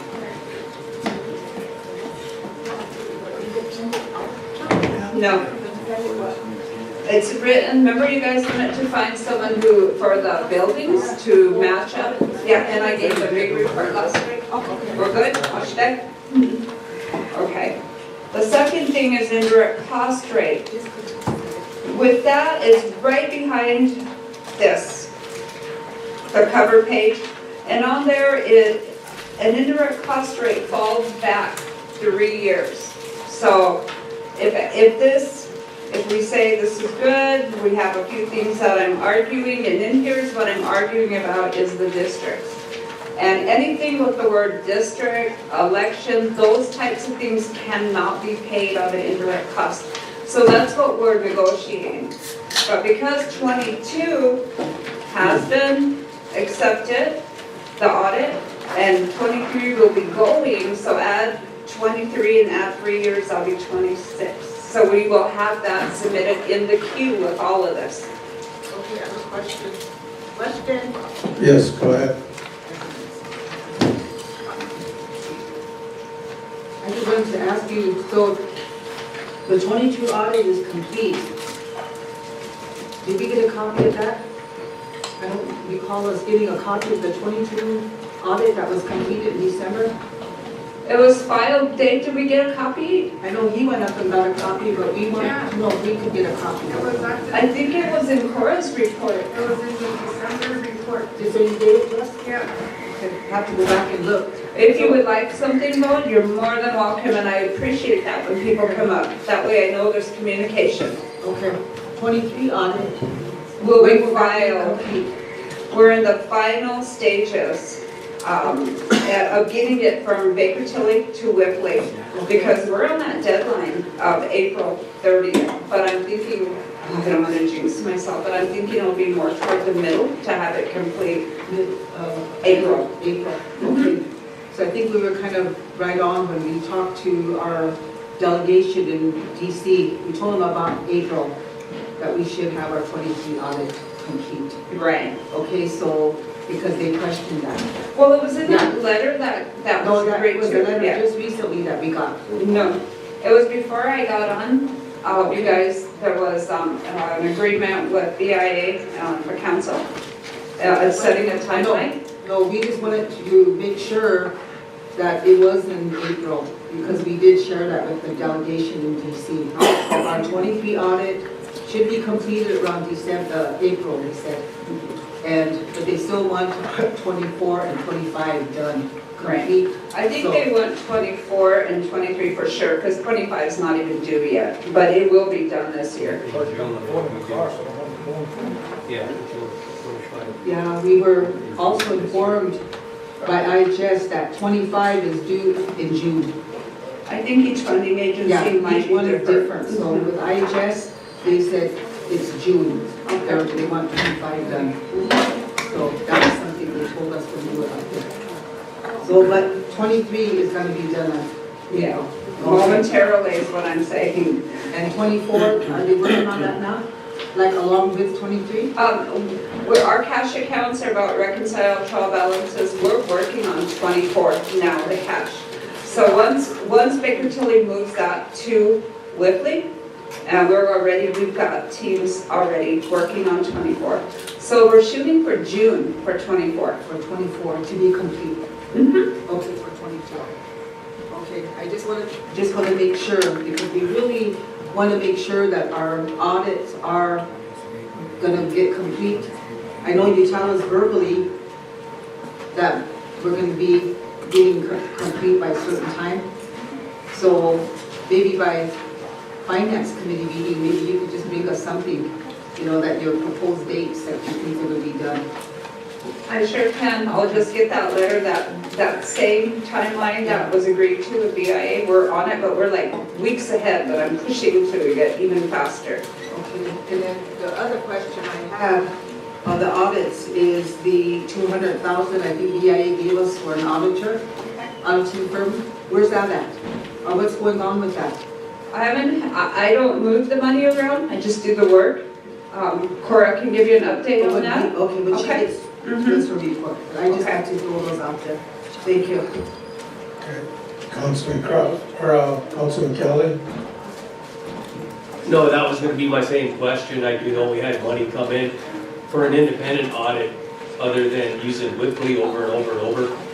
And I was just gonna question that as to where we were at, so.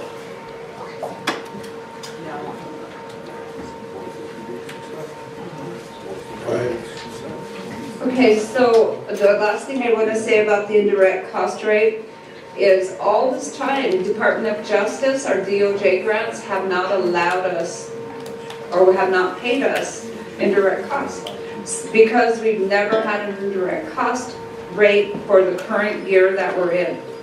So we're going to get caught up. Right now, with 23 is filed, I'm jumping on, hoping that I could get the proposal so that it could be in queue.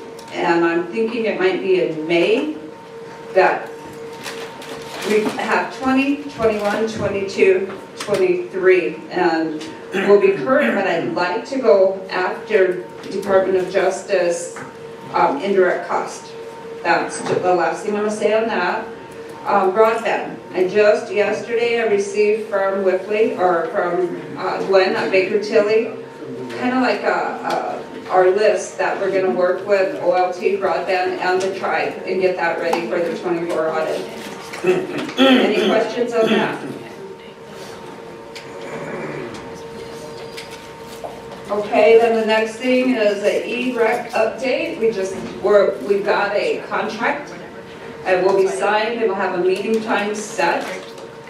That would, get us off of all of the paper and into the real world, I guess, getting our purchase orders, TAs, everything on there.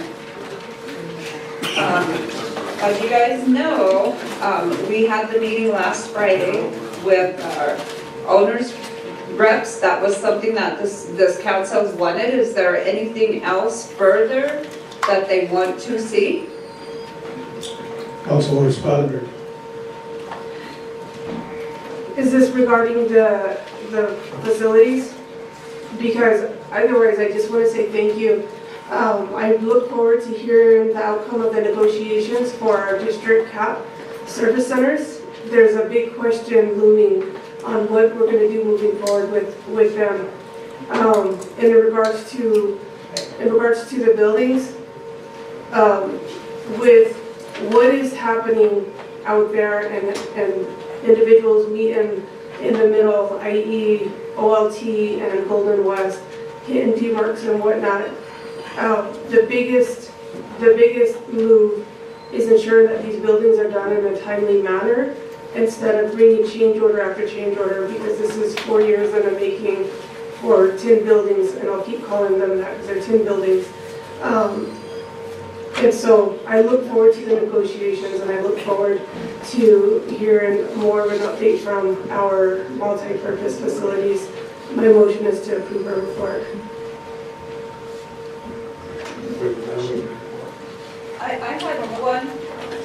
I had one thing that I really wanted to touch on. It's the last page.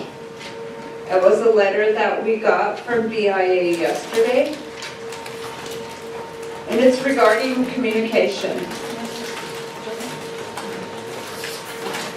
This is also an update. I had asked Tina where we were with that burial drawdown. Well, they leave, I don't get direct communication. Yeah, I know. I'll get but the communication is gonna, because it was a security breach at BIA, all communication will go straight to the president's office. I think we're talking about a breach. I think that should be over the It wasn't a tribal breach. And it's not even regarding that. It's the communication. There'll be hand delivery to the president's office. I think that we need to have another point of contact because it is in paper. Possibly the president's office and maybe Stacy's or another XB, something that we could get. That way nobody's left out. Let's say no one's at work. Would that be the finance chair? I think it should be like a secretary, someone who's here, I could be like her assistant or even assist.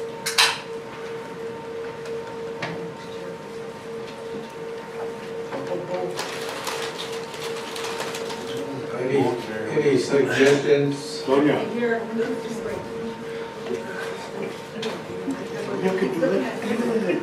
Sonia, I support that. Jackie had her hand up. Yes, go ahead, Councilor Sears. I just wanted to know if the breach was with BIA or OST. It was with BIA.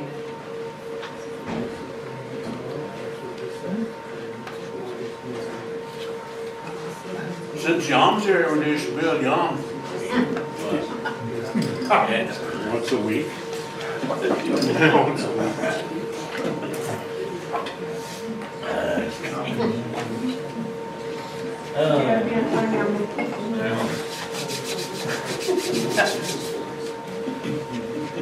If we split it between him and Buzz, we'll get twice a week. As long as you have food, Buzz is on that. Buzz is counting the money though. Can't use it.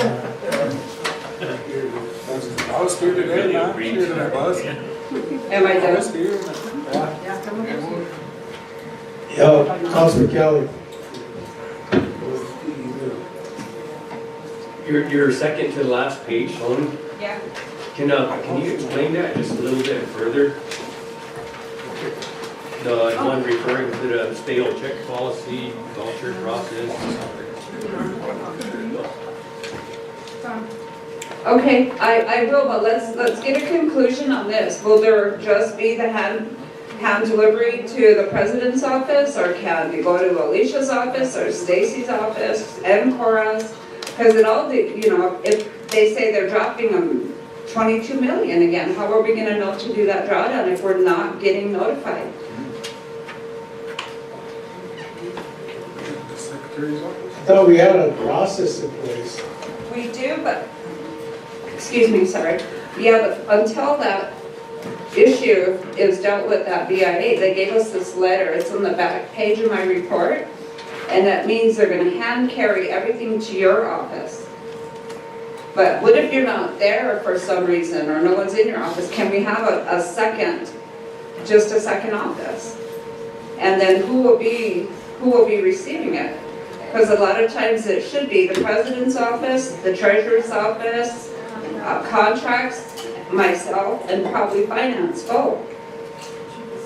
Chief of staff sometimes. Programs that are effective with the award letters, she sends it to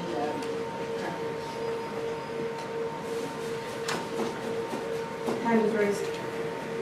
Oh, I'm sorry. Go ahead, Councilor.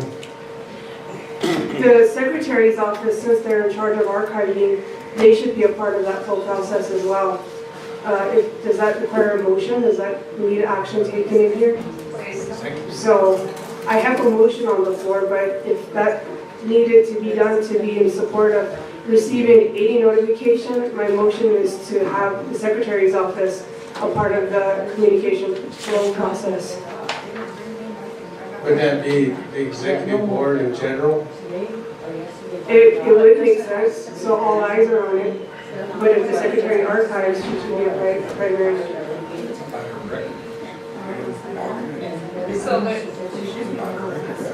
So my question is they're gonna hand deliver to the president's office and Stacy's? Can we ask them to do both, and then she could get it to the rest of the XB, Cora, Olivia, and myself? Right, so she can get that out to the council as well, because a lot of time we don't catch it on our side. Yeah. It'll be logged in as a matter of record at the secretary's office. You can log it in, she received it, what it was, make a copy file, get everybody their copies.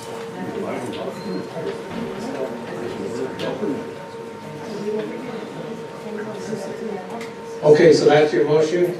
Motion by Councilwoman Spotted Bear, second. To put it, question. Put it under secretary. You know, I think with every correspondence that comes down is always point of contact is the president of the Oglala Sioux tribe. We know that.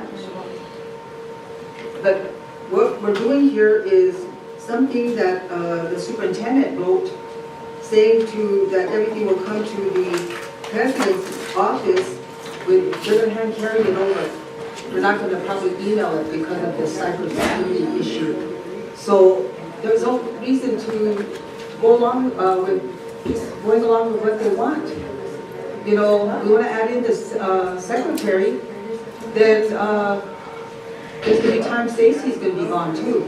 So maybe the secretary's office, the president, Sissy's always there every day, Sissy Big Crow.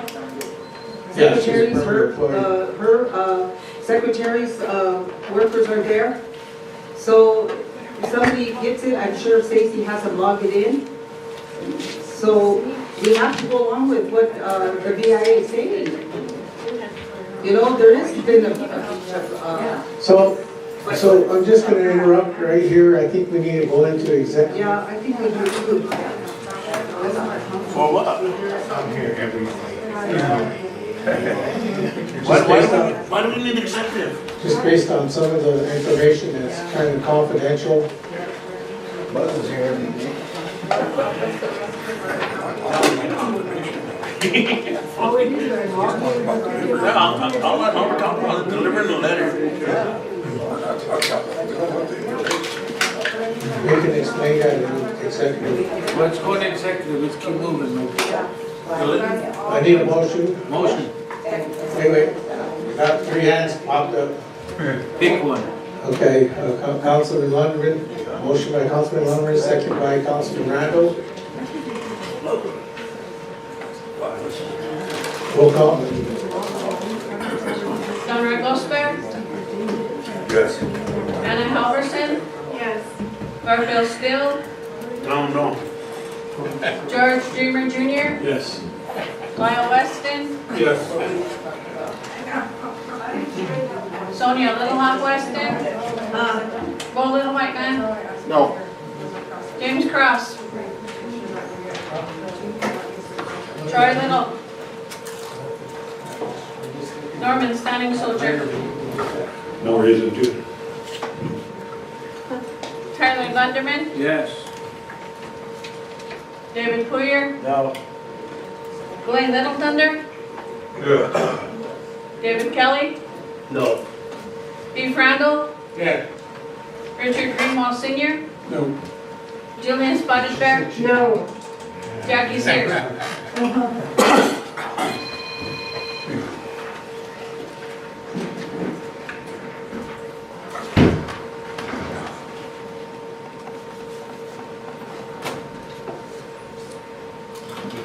Nine yes, 7 no, 2 not voting, motion carried. We'll go into executive at 4:02. Also, we're gonna need Steph and maybe our financial people here.